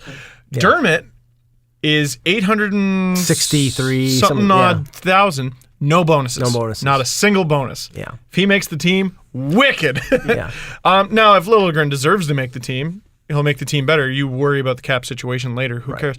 I think it might have to do with last year they got a real good lesson in the hype train. Yes. The Toronto hype train. You couldn't possibly draft a guy at 17, no matter what the hype is, and go, yep, and he's going to make the team. He's going to make the team. So they're lowering. They are purposely keeping the expectations low. Lou made sure at the development camp it was Marlies or Sweden. There was not even one peep of the Leafs, and I think that was done on purpose. And maybe that's exactly what he's saying. It's going to be the Marlies. He's not going to play here, or it's going to be Rogel. But there could be a sort of a playing it down the middle situation like they did with Nylander. Let him go to Rogel until the World Junior. Then let him play in the World Junior, and then in January you bring him to the Marlies. They did, yeah. Once injuries pile up, right? You invite him over, right? So they have flexibility to do a number of things, but I'm just saying the way they were salivating over the talent of this kid. at the development camp, and they were effusive in their praise of him, and I see it. I mean, he can really skate. He's got that innate sense. He's got that vision on the ice, but defensively he probably needs work, and he needs to get stronger. And I think that will happen more and quicker if he plays with the Marlies than it would be in Sweden. But like I said, I don't discount the possibility that he could open eyes. He is 18, and I understand him wanting to be close to home at 18. Yeah. I get that. A lot of people just accept when Lou Lamoriello says something like he's either going to play in Sweden or with the Marlies. But immediately I'm like, if he plays with the Marlies, that means he might play for the Leafs. Yes. What if 3 guys get hurt? What if 1 guy gets hurt? Yeah. That's all it takes. You can call him up whenever the hell you want. What if 1 guy sucks? Yeah, and what I like about it is that if he is playing with the Marlies, the Leafs are a top-down team now. If he's playing with the Marlies, that means he's playing the Leafs system, and I like that. Yes. Yeah. But Leafs, and that's where I kind of think, okay, well, he's learning what the expectations at the next level will be. Yeah. So even if he plays 3 months with the Marlies, he at least will know whether or not he's able to deliver on those expectations will be a different story. He at least will know, here are the parameters, here are the expectations. We expect you to be here at this time and here at this time. Right. And I'm not talking about showing up for practice on time. I'm talking about where you are positioned on the ice, what we want from you in terms of offensive, defensive, everything. Yeah. He's going to be playing Leafs system. We're going to send you to the Zach Hyman School of being everyone's favorite. Yeah. Well, and Sheldon Keefe is the coach, right? And Sheldon Keefe's a great coach. And how many times will Sheldon Keefe be asked, if Liljegren is here, do you think he's ready for the NHL? I mean, that will be his number one. It'll be every scrum, and you'll see like the flame in the corner of his eye, just like just boiling up, because you get that question asked constantly, and what can you say? It's just like, look at him on the ice, watch his progress. They're not going to rush him. He is 18. I think that they're going to take the patient approach, but there is a depth of talent there that, I think he will clearly be the most talented defenseman on the Marlies next year. Wow, ahead of Dermott, eh? Well, I think Dermott's an NHL. I think Dermott's on the bottom pairing with the Leafs. I think it's going to be Dermott and Carrick, and the only concern I have with that pairing is they're a little small. They're both very mobile. And Carrick is a feisty player. He's 5'10" and 190 pounds before all the getting jacked up here. Yeah. But he's another guy. But he's doing it for likes on the gram, and he's bro. such a prick. But he's our prick though. Yeah, I love it. He's a total asshole to play against.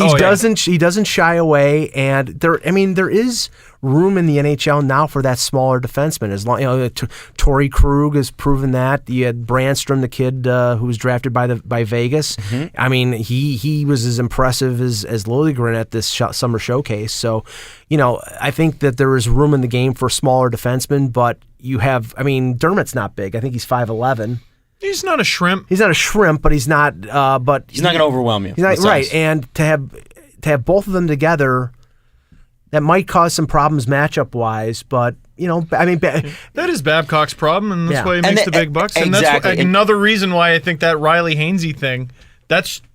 There's no way that's your top pair. Your top pair is Gardner Zaitsev. Yeah, and that's okay. It's okay that your best defenseman might be on your second pair.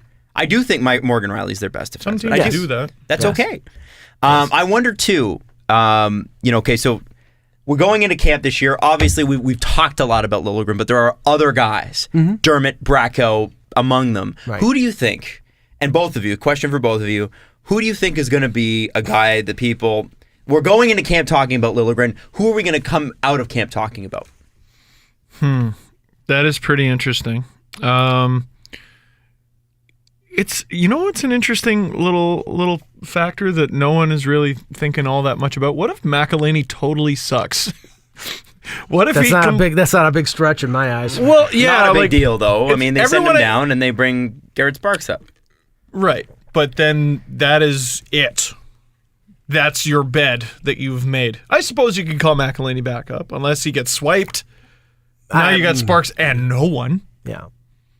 So that's pretty interesting. But that's also a big if. Like, McElhinney's, over his career, he hasn't been great, but he hasn't been absolutely brutal.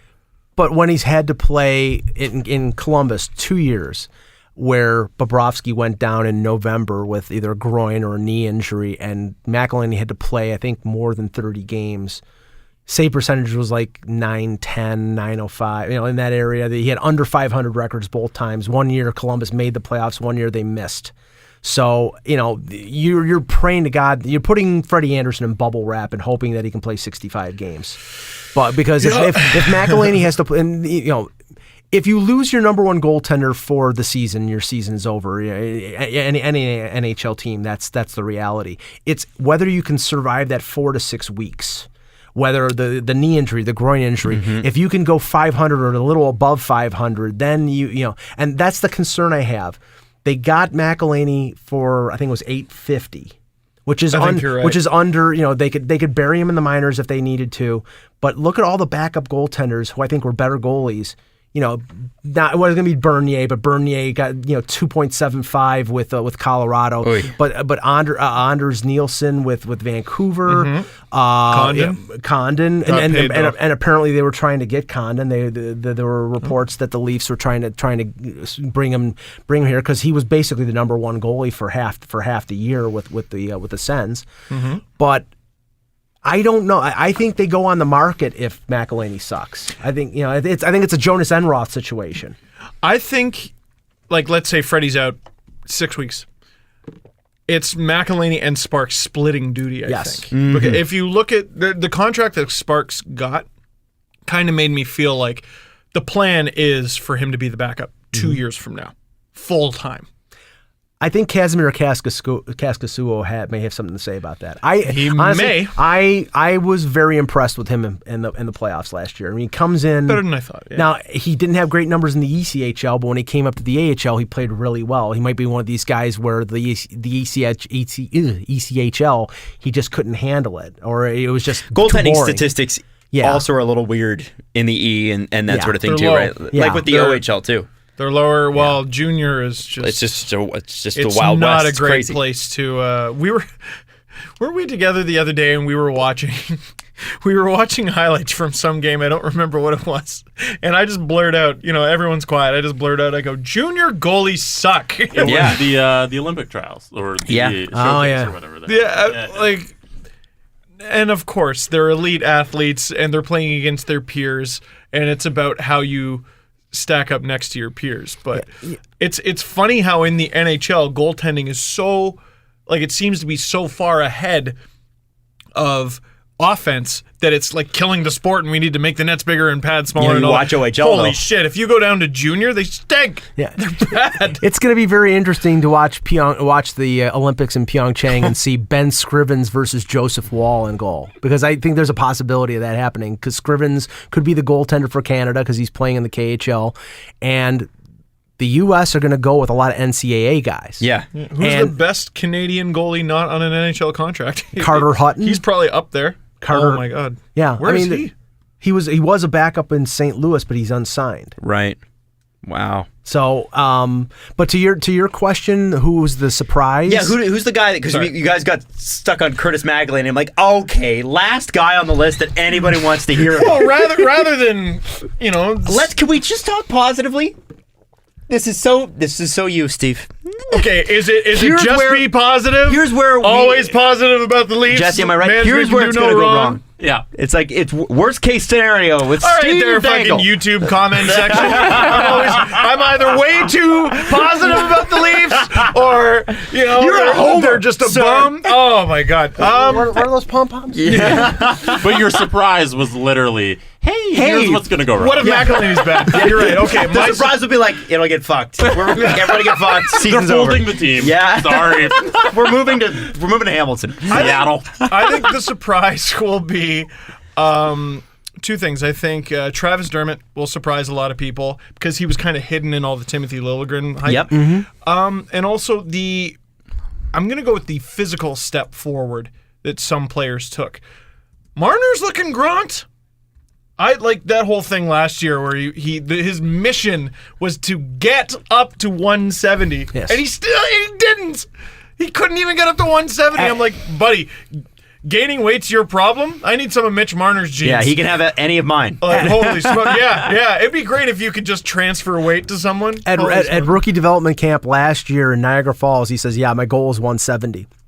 Then in the opening of training camp, he says, my goal is to be the strongest guy that I possibly can be. So all of a sudden, the number doesn't matter. He probably got to like 165 and probably realized he just couldn't, drink any more protein shakes or whatever without getting sick. Consuming 9,000 calories a day. The number I believe is 168. And what concerned me was like the season hadn't even begun. I'm like, oh, he's going to lose weight during the season. Yeah. So like when you were seeing Mitch Marner like dangle people, hit people. He's probably flying around at $165, $160. Yeah. Holy shit. But like, I don't know, just a couple Instagram things I've seen. He looks like he's at very least 170. Connor Carrick looks pretty gronked. Kadri's doing his friggin' cat leaps up on boxes. I mean, he's a little different because he's older. And he also doesn't have the range of motion. Oh, you're right. If you ask Instagram, lack of flexibility is going to be a big story. The thing about Nazem is he's just never in shape. Yeah. Get out of here. Okay. Dallas Aikens. Mike, same thing. He did. Yeah, that is true. Okay. I think the surprise, and there's a lot of what ifs here. If a JVR deal goes down, what does that look like? Well, we'll get to that in a second. We'll get to that in a second. But if a JVR deal goes down, I'm not sure a guy like Levo steps in. I think a guy like Janssen steps in. He really he scored 20 goals in the AHL in his first year. He won SHL Rookie of the Year. Didn't he score those 20 goals in like the last 35, 40 games? He had a real too? slow start. Yeah. One because of the Sweden thing. Yeah. But he also basically missed last summer because of a catastrophic concussion. Oh yeah, he got nailed by an Albany first or second by an Albany defenseman. He just got knocked silly. Dodgen? No, it wasn't Dodgen. It was I could find it, but it was trying to remember his name. He was suspended for 10 games in the playoffs, and deservedly so. Well, that's 2 games. Yeah, so 20 games. NHL rules. So assume that they trade JVR. Okay. You look at the left wing contingent right now. I mean, Marleau would be your number one offensive left winger. Komarov is more of a checker. Hyman is more of a checker. They may keep Hyman with the Matthews line. You need a second offensive left winger, and it's either Levo or Janssen. And I think it could be Levo, but he scored 10 points in 13 games. I mean, I think he's got the size and the talent to do it, but there's something about Janssen. I think he has that speed, and he's not big, but I think he has NHL ability, and I think if he took that step last year late in the season and in the playoffs, and that wasn't dominant, but it was really, really good, and I can just see putting him with a guy like a Bozak or with Matthews that he could really score. Dynamic offensive players. Yes. Not Kapanen? Well, I was about to ask him about that. So you have Kapanen, I assume, slotted fourth line right. I have Kapanen with the Marlies. What? Oh, wait, what? Break it down for me. And not because he's not NHL ready, but they have so many wingers. I don't know how they make it work. I mean, right now, like if they don't make any trades and they go to camp with the team as it is right now. Matt Martin is going to be in the lineup. I know people don't like him, but Matt Martin is going to be in the lineup. But the question is, will he be in the lineup as a fourth line left winger or a fourth line right winger? He could move, or Hyman could move to the right side if they took him off of Matthews' line. But you've got JVR, Marleau, Komarov, Hyman, Levo. They're all left wingers. So and on the right side, Marner, Nylander, Brown. The fourth line, I don't think it's beneficial to Kapanen to play 9 minutes, and we know how Babcock uses his fourth line. It's going to be 9-10 minutes. Play him down with the Marlies. Play him 15-16 minutes a night. Play him on the power play. Give him all the opportunity. So when someone inevitably does go down, yeah. I mean, I would expect Patrick Marleau is going to, at some point need to even just take a rest. Yeah. He hasn't missed a game. His Ironman streak is longer than Kessel's. Yeah. Wow. So maybe not. Okay, I would expect that he doesn't. In sports where somebody gets injured. I mean, that interview you were talking about where you had your hand in your pocket, that's when Marlowe's Ironman streak started. Wow. Time ago, man. And this, this is minutia, but the interesting thing for what the Leafs will do is will they go 13 forwards, 8 defensemen, 2 goalies like they did last year, or will they go 14 forwards, 7 defensemen, and 2 goalies because of the factor where they can call up and send back down. I mean, they don't want to. They clearly do not want to lose Levo on waivers. They kept him up all last season. They protected him in the expansion draft. They clearly know that he has value either in a trade or to be a guy who can step in. But there are other forwards that it's a question of who you want as a 14th forward, or do you value Marincin or Marchenko more? I would imagine purely for cap reasons, you bury Marchenko, you bury Fair, you keep very cheap Soshnikov, very cheap Levo, and cheaper than Marchenko and better than Marchenko Marincin. But this is the thing with Soshnikov. He didn't play the last part of last year. He didn't play at all in the Calder Cup playoffs when they did that clear day roster thing where they sent him down and called him back up. He hasn't played since February. So it's probably worthwhile. But he's waiver exempt still. I think you have to send him to the Marlies. You have to let him play. You cannot have him be your 14th forward and sit in the press box. I love this. You'd rather have a guy like Eric Fair, even though he's a $2 million cap hit, or a guy like Levo who's making like $612,000, whatever. Nothing. Have them be your 13th or 14th forward and sit up there. I mean, it sucks for Levo because I feel for him because I think he's got talent. I think if he goes someplace else and he plays a top 9 role, he could score 15 to 20 goals. He's just in a situation here where, if injuries happen, like he stepped in last year and he was great. He really was. He was great. Mm-hmm. But there's just, for him, it's like a Frankie Corrado situation, but I actually think Levo is a much better NHLer than Corrado. Yeah, I think Corrado, when he played, it was very clear that he wasn't good enough, at least to my mind. Yeah, but they put him against we Pittsburgh. talk about reasons for that. And his first game was against the Penguins. It was like, who cares? Trial by fire. Yeah, why don't you put him in against Gretzky and the Oilers? Yeah, you're right. You know how when we talk about drafting poorly and developing poorly? Is there anyone who would argue that Frank Corrado has had an excellent development? No, I don't think there is. Come on. Come the hell on. Isn't this the kind of depth that wins championships? Isn't this the kind of depth where you're like, as much as it sucks that Josh Levo played 10 games last year, if you're saying we can confidently sit a guy who is capable of scoring 15 to 20 goals at his top end scoring, right? If Josh Levo were playing this season with the Leafs, I would expect at least 12 goals. Mm-hmm. If you can sit a guy like that confidently, that's good, right? Well, I keep going back to, and yes, absolutely. But they played Levo on the power play even when they sort of barely even trusted him to put him in the lineup. Because he's a killer shot. Soshnikov killed penalties and was occasionally on the power play. Yeah. Kapanen's both. Yeah.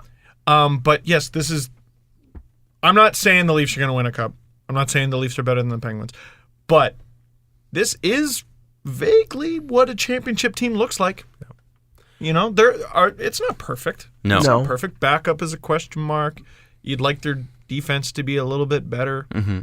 But it's really good, though. But cup-winning teams also manage their assets to the point where if you have a glut, that you use that to address the areas of need. And that's been my point with the Leafs. You can put Ron Hainsey on your top pairing. Doesn't mean it's a good move.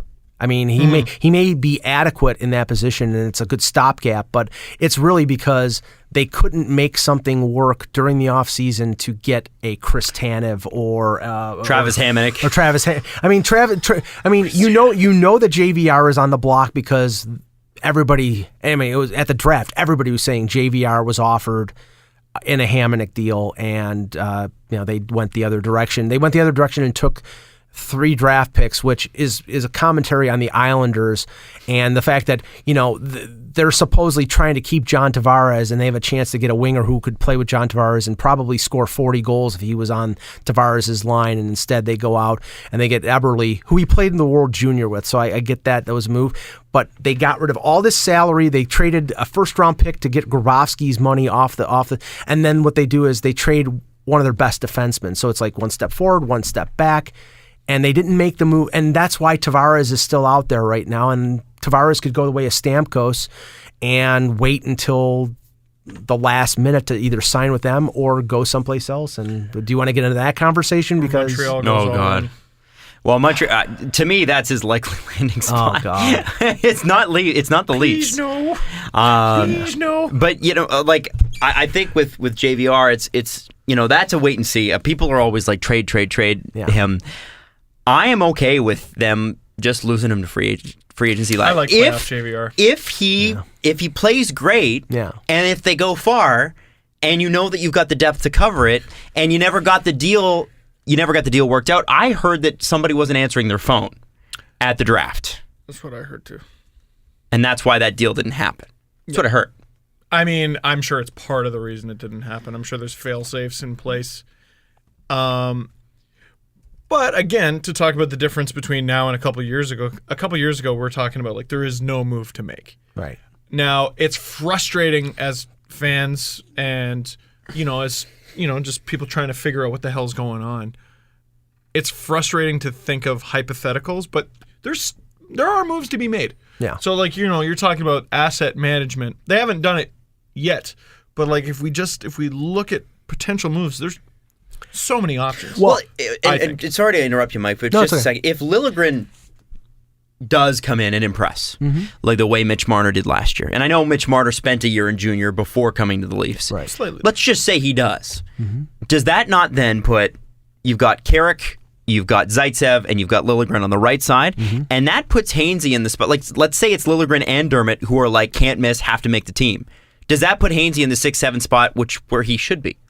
And then somebody inevitably goes down for an injury, or they rotate guys out. So Dermott and Liljegren get rotated out, or something I don't know what the right deal is. If Liljegren makes the team, then probably Dermott doesn't, because then you move Hainsey over to the left side. You've got Gardner, Rielly, Hainsey on the left. You're probably right. Liljegren, Carrick, and Zaitsev on the right side, and then you probably Marincin and Marchenko as your 7-8. Right. So you could put Hainsey and Liljegren together, right, and you've got one dependable and one he's really good, but we're expecting bad things to happen sometimes. No, it's funny because we've heard the speculation over the last month or so about JVR and then of Bozak. I am of the opinion that there's a greater chance of them trading JVR than Bozak. Because, where's the depth at center? Right, exactly. Dominic Moore be your number 3? Colin Greening is a good friend of mine, Adam. How dare you? I mean, listen, nothing against Colin Greening, but it seems like that's not what they wanted to. They could have done that last year. Yeah, I mean, unless the elephant in the room is, do they want to move Nylander to center? Which I know that Babcock has said no, we don't want to do that. We're going to keep him where he is. My particular theory is they don't want to do that because if he has a big offensive year and they have moved him to center, then that $6 million that they probably would pay him on a long-term deal just became $7.5. Right, because he's a centerman. Yeah, you keep him on the wing, and he scores 60, 65, 70 points with Matthews. Okay, it's great, and he's showing a lot of potential. But he's not playing the position that everybody thinks that he's eventually going to play, and playing center in the NHL. If you're scoring that amount of points at center, you're hitting the bank. You're going to get 7.5. You're going to get Ryan Johansson. You're going to get $8 million. 2 years of 60 plus, but you're going to get $8 million a year. And now, if you keep him at right wing, it could be a bridge deal for 4.5, or like Kucherov was 3 years at less than $5 million. Oh my God, what a stupid deal! Which is a great deal in the short term for Tampa, but a ridiculously bad deal in the long term because it's PK Subban all over again. They're going to get especially with Killorn. Yeah, especially with Killorn's deal, right? Yeah. Killorn, scoring what was it, 25, 30 points? I'm going to step on this. Marlo Matthews Marner. The Triple M line. JVR, Nylander, Kapanen. And then what's Bozak? Gone. Traded. Well, no, okay. I don't know why you split up Matthews and Marner though, or Matthews and Nylander. Yeah, who cares? He wants it because it's the 3 M's. It's linear. I have to put Nylander at center. Oh, certainly not moving Matthews to the wing. My thought there is, yes, there will be growing pains with Nylander, but like it's not like Bozak's wicked defensively. No, but he's a great face-off guy. Yeah. And you've got Kadri too, right? It's not like he has to come in and be the second guy. He can be the third guy. And let's just say this. A year down the line, I think that the right winger on Austin Matthews' line is going to be Jeremy Bracco. Whoa. Really? Yeah. That's a big if. Yeah, I mean, not this year. Bracco's going to play with the Marlies. He's got there are concerns at the defensive end of the ice. As there is with every player on a junior. Right, exactly. But him and Matthews played together in the under-18s and lit it up. And, I think their game, Bracco is more of a playmaking winger. Matthews is more of a shooting center. I think that combo works well. And I think that, when you have to maybe move some people out for salary reasons, having Bracco making $925, I think it's not going to take long for them to want to bring him back, him up. Right. Jeez. I didn't want to leave this behind, but since we're talking about Leafs minor leaguers again, so you mentioned Johnsson as like your big call-up guy. You watched the Marlies more than I did. Mm-hmm. What about Johnsson makes him a better pick for that position than Kirby Reichel? Speed. Kirby Reichel, I like his game. He goes to the front of the net. He will charge to the front of the net. He'll take the abuse. He'll stick up for his teammates. I'm not 100% he's got NHL speed. I maybe he works with Barb Underhill and he gains a little bit because we've seen Freddie Gauthier was as slow as a tugboat when he was drafted in 2013. He was not too bad. I mean, there was a marked improvement over the last couple of years in his skating. He's never going to be a speedster, but Barb Underhill worked with him and he was significantly better. If that can happen with Reichel, if he could gain a step, I think he can be a fourth line winger in the NHL. I just think Johnsson has got the speed and the offensive chops to be a top 9 forward. To be more. Yeah. Interesting. And the guy that we haven't mentioned who we saw in the playoffs, in the Calder Cup playoffs, who blew me away was Grundstrom. So good. Now, I like Leo Komarov, and I think that they should re-sign Komarov if the money is reasonable after this year. But Grundstrom, I mean, even Mark Hunter called him Leo Jr. when they drafted him. I mean, he's feisty. He gets under the skin of the opposition, and he can finish. So, and he's got speed. So, but Kenny Estonian. Oh, come on, right? Can he play? That's so much better than what I was going to say. But can he play the piano like Leo can? I don't know. Well, if Leo Komarov comes in, holy shit, Adam! I know. I'm sorry. If Leo Komarov comes in, and to me, Leo Komarov as he gets older is the better Matt Martin. Yeah. And he's still a leader. Yeah, I know. It's still a leader. I feel like that I would hate to see him go because I love him, but I also feel like where does he fit?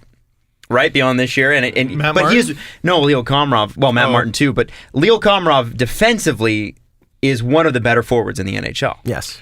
How do you lose that guy, and do you put him on the fourth line? What's been strange to me is whenever I ask about Matt Martin down the line, people just seem to very flippantly go, "Oh, Marlies," and it's never been reporters. Yeah, it's never been. Oh, it's gonna be this big thing, and they're gonna have to trade him, or they're gonna have to do this or that, or it's just very flippantly. Oh, Marlies, don't worry about it. That's always been interesting to me. I don't know how they're gonna do that without pissing off a lot of people. But okay, it's only a 4-year deal, and we're in year 2 of it, and he's not. That's the first time I've ever heard it referred to as only a 4-year deal. Yeah, but it isn't the end of the world.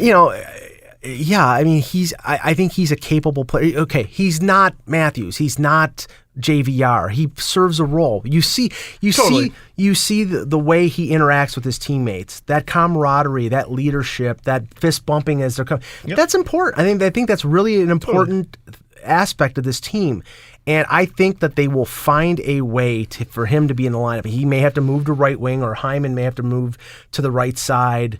I've always thought, like, because I think Hyman's a right-hand shot, so he could play right wing. I've always thought that the checking line of the future was Komarov, Kadri, and Hyman. And that what a bunch of jerks! Right, exactly. I mean, please, the shit disturbing quotient on that line, just with Komarov and Kadri, is unbelievable. Most annoying line in hockey. Yeah, most annoying. It would just be like, hockey. Okay, they're going to come out and they're going to just drop a lot of gasoline and then just set one match and leave. Like it's that seems So Connor Brown then. And that would free up so much room for Kadri. Do you move him up to a scoring role? He can handle it. He sure can. He led the OHL in scoring. I think he led the Marlies AHL in rookie scoring the year he was there. He's answered every question he's been asked. He scored 20 goals playing a defensive role for half the year. I mean, he wasn't playing with Matthews all the time. Only Leaf to play all 4 lines.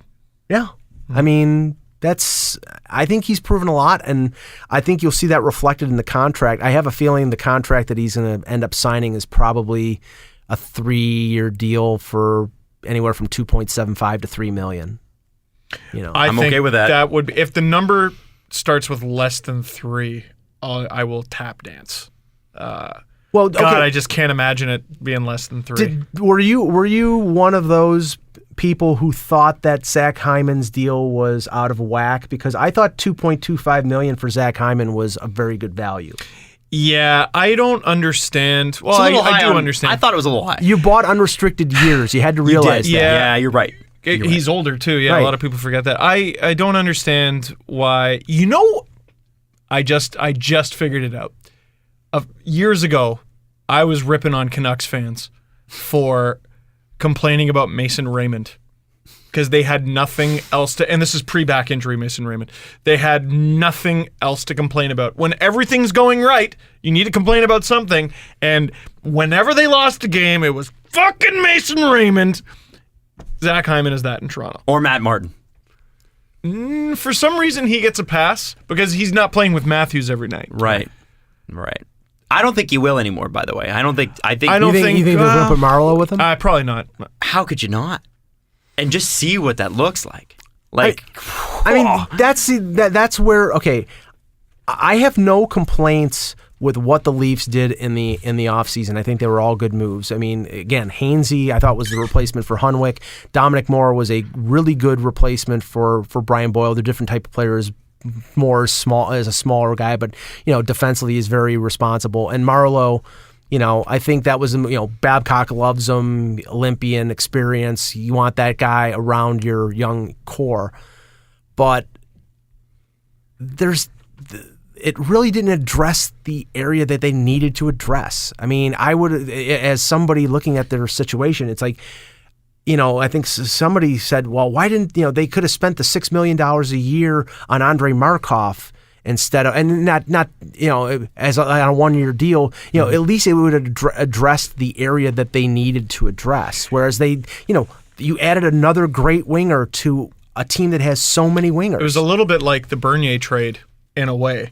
Like, you improved it a position, but it was arguably your strongest position. Well, the previous season, there was a loss in confidence of Reimer after Game 7. For some one game ruined the goddamn that just shows you how reactive and stupid the management was. Thank God, though. But now we have this and I'm not saying that this is stupid, but I mean, I looked at the Marlowe signing and I said, okay, that means they're trading JVR because you just added a number 1 left winger, and you have your incumbent number 1 left winger is up at the end of this year, and I do not think there is any possibility that JVR re-signs in Toronto. He would, no. He can make me a liar, but the only way he re-signs in Toronto is if he takes a 3 or 4 year deal at around the same money he's making now, and he's 29 years old next summer. Not gonna do that. He's gonna hit it out of the park. He's gonna sign a Lucic deal or an Opozo deal for $6 million for 6 or 7 years. Opozo's a pretty good guy. Yeah. So they really have no hope of signing him to the deal that he wants. So you would think that they would want to. We know that he can score. We know he fits in well here. But at a certain point, they have to get assets back for him. Unless they just think that, they're going to make a run at the Stanley Cup and he helps them on that road. And they basically, the way I look at the Leafs is like a really big bodybuilder who skipped leg day. Like they're a little thin. They're all big up here, like up front, and then like they get their legs could use in a little shape, work. out of shape guy from the 50s. Yeah. And maybe they do trade JVR. Maybe they do. I don't hate it if they don't, though, because again, it's then you've got Marleau and JVR. The reason I'm on my phone right now is I'm trying to look at deals that happened really early last year and when they happened. So, okay, minor league deal October 11th, minor league deal October 8th. The Yakupov to St. Louis deal happened October 7th. Right. The big the Boland-Krause deal happened August 25th. Right. Last year. And nothing between that and July 18th. So trades do happen between now and the beginning of the season, but not many of them, and we're running out of time. Yeah, if you want an early deal, you remember, because I know you were there, we walk in, we walk into the MasterCard Center, and they're holding all these interviews with all the players. And I think Brad Boys and Taylor Beck was interviewed. Devin Setaguchi and Curtis Glencross and wow. Yeah. Oh man, I forgot about that. So then, like about 5 minutes later, we're waiting for Lou. All of a sudden, Steve Keogh, the Leafs media relations director, comes up and says, "Lou's going to come out and talk to us." We're like, oh, okay. Nobody expected it, and then all of a sudden. One of the other guys for the media relations started passing out pieces of paper. Taylor Beck, Matt Finn, Carter.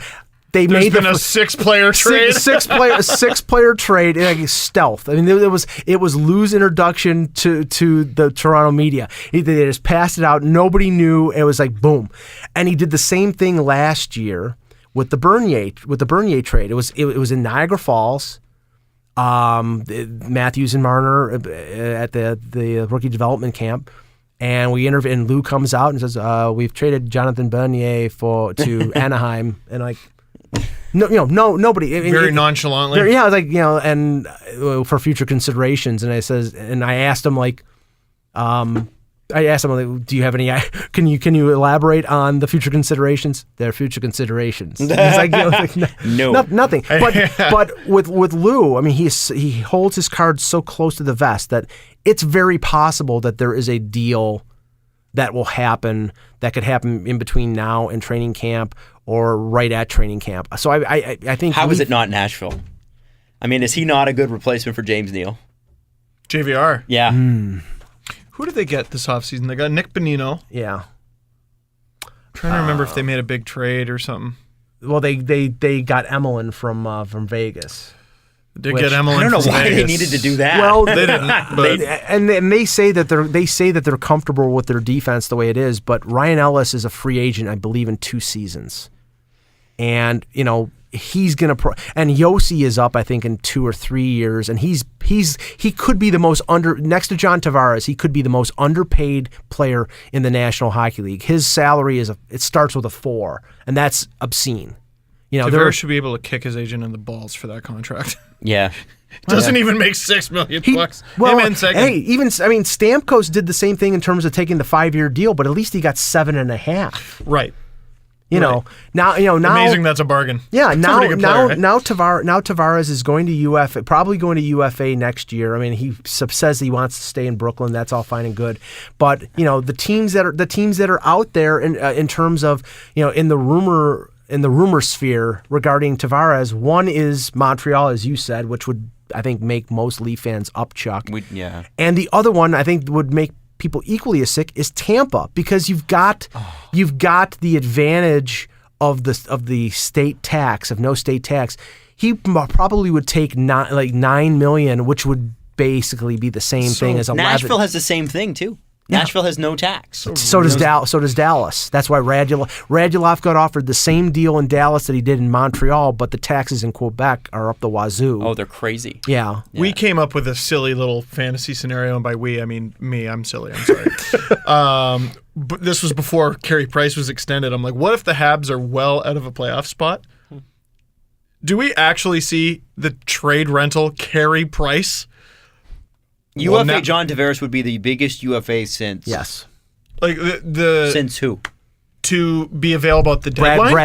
Brad Richards. In terms Brad of, Richards, yeah, in terms of hype, but I mean, he's way better than. Oh yeah. Brad Richards. What would be the comparable to that? Like Wayne Gretzky? Like, I mean, and I'm not saying that John Tavares is Wayne Gretzky. And Wayne Gretzky was in his 30s at that point before leaving from St. Louis to eventually should have been Toronto. Well, I guess Stamkos.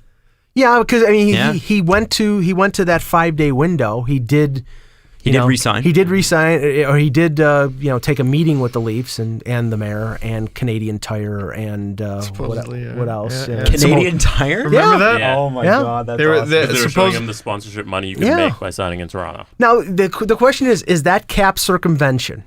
If all of a sudden the Leafs in July in late June of 2018 they pitch John Tavares and they say, okay, Canadian Tire will give you $3 million a year in an endorsement deal, and we'll offer you 10. That'll make you the highest paid player in the NHL, but only 10 of it will go on the books. I don't think that's cap. I think that's leveraging your assets. Yeah, interesting. I don't think that's cap circumvention at all. Let's say the Leafs did do that. One interesting little thing they probably left out is when it comes to Olympic caliber players, that shit doesn't matter. Right. Stamkos has those deals. He has a deal with Coke. Right. He has a deal with Nike. Right. Could probably get one with Canadian Tire. Like Tavares has basically whatever he wants. Crosby advertises frickin' bread.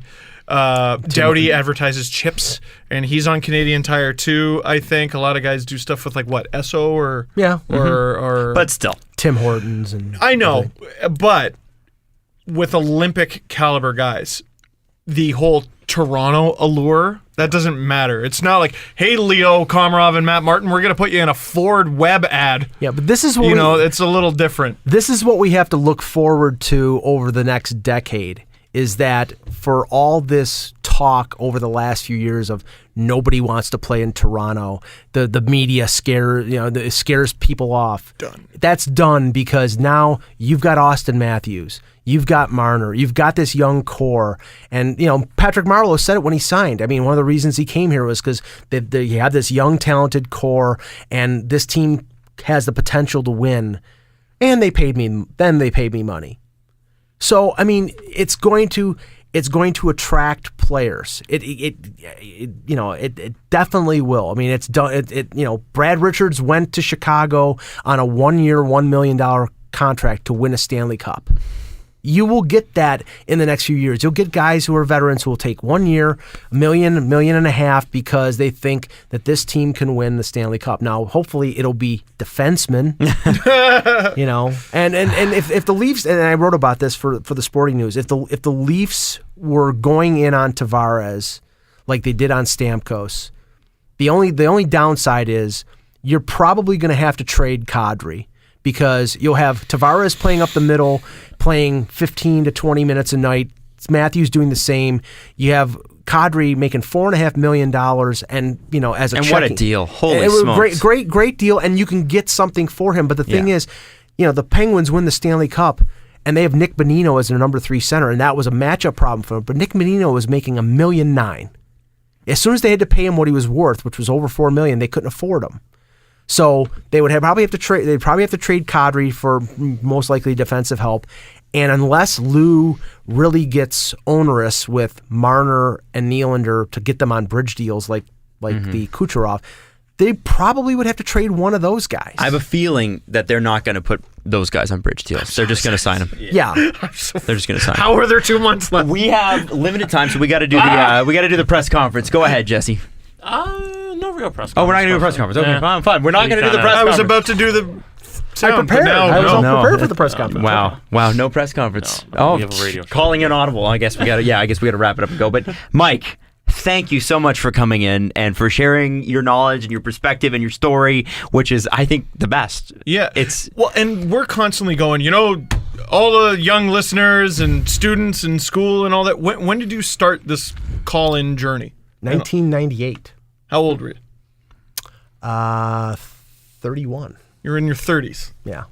So if you've been thinking about it and you want to give it a shot, man. Mm-hmm. Yeah. Doesn't matter how old you are. Yeah. Absolutely. Mike, thanks so much for coming in, man. Thanks, guys. Anytime. If we can find Mike at Hockey Buzz and obviously Mike in Buffalo on Twitter because, of course. And in real life, apparently, I guess. Does it say in Buffalo on the license? Or? No. And you said the Sporting News as well now? Sporting News Canada, yes. Thanks for coming in, buddy. Thanks.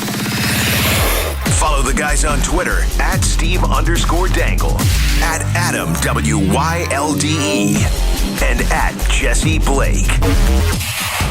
The Steve Dangle Podcast. Brought to you by Panago Pizza. Order at panago.com and stuff your face with deliciousness.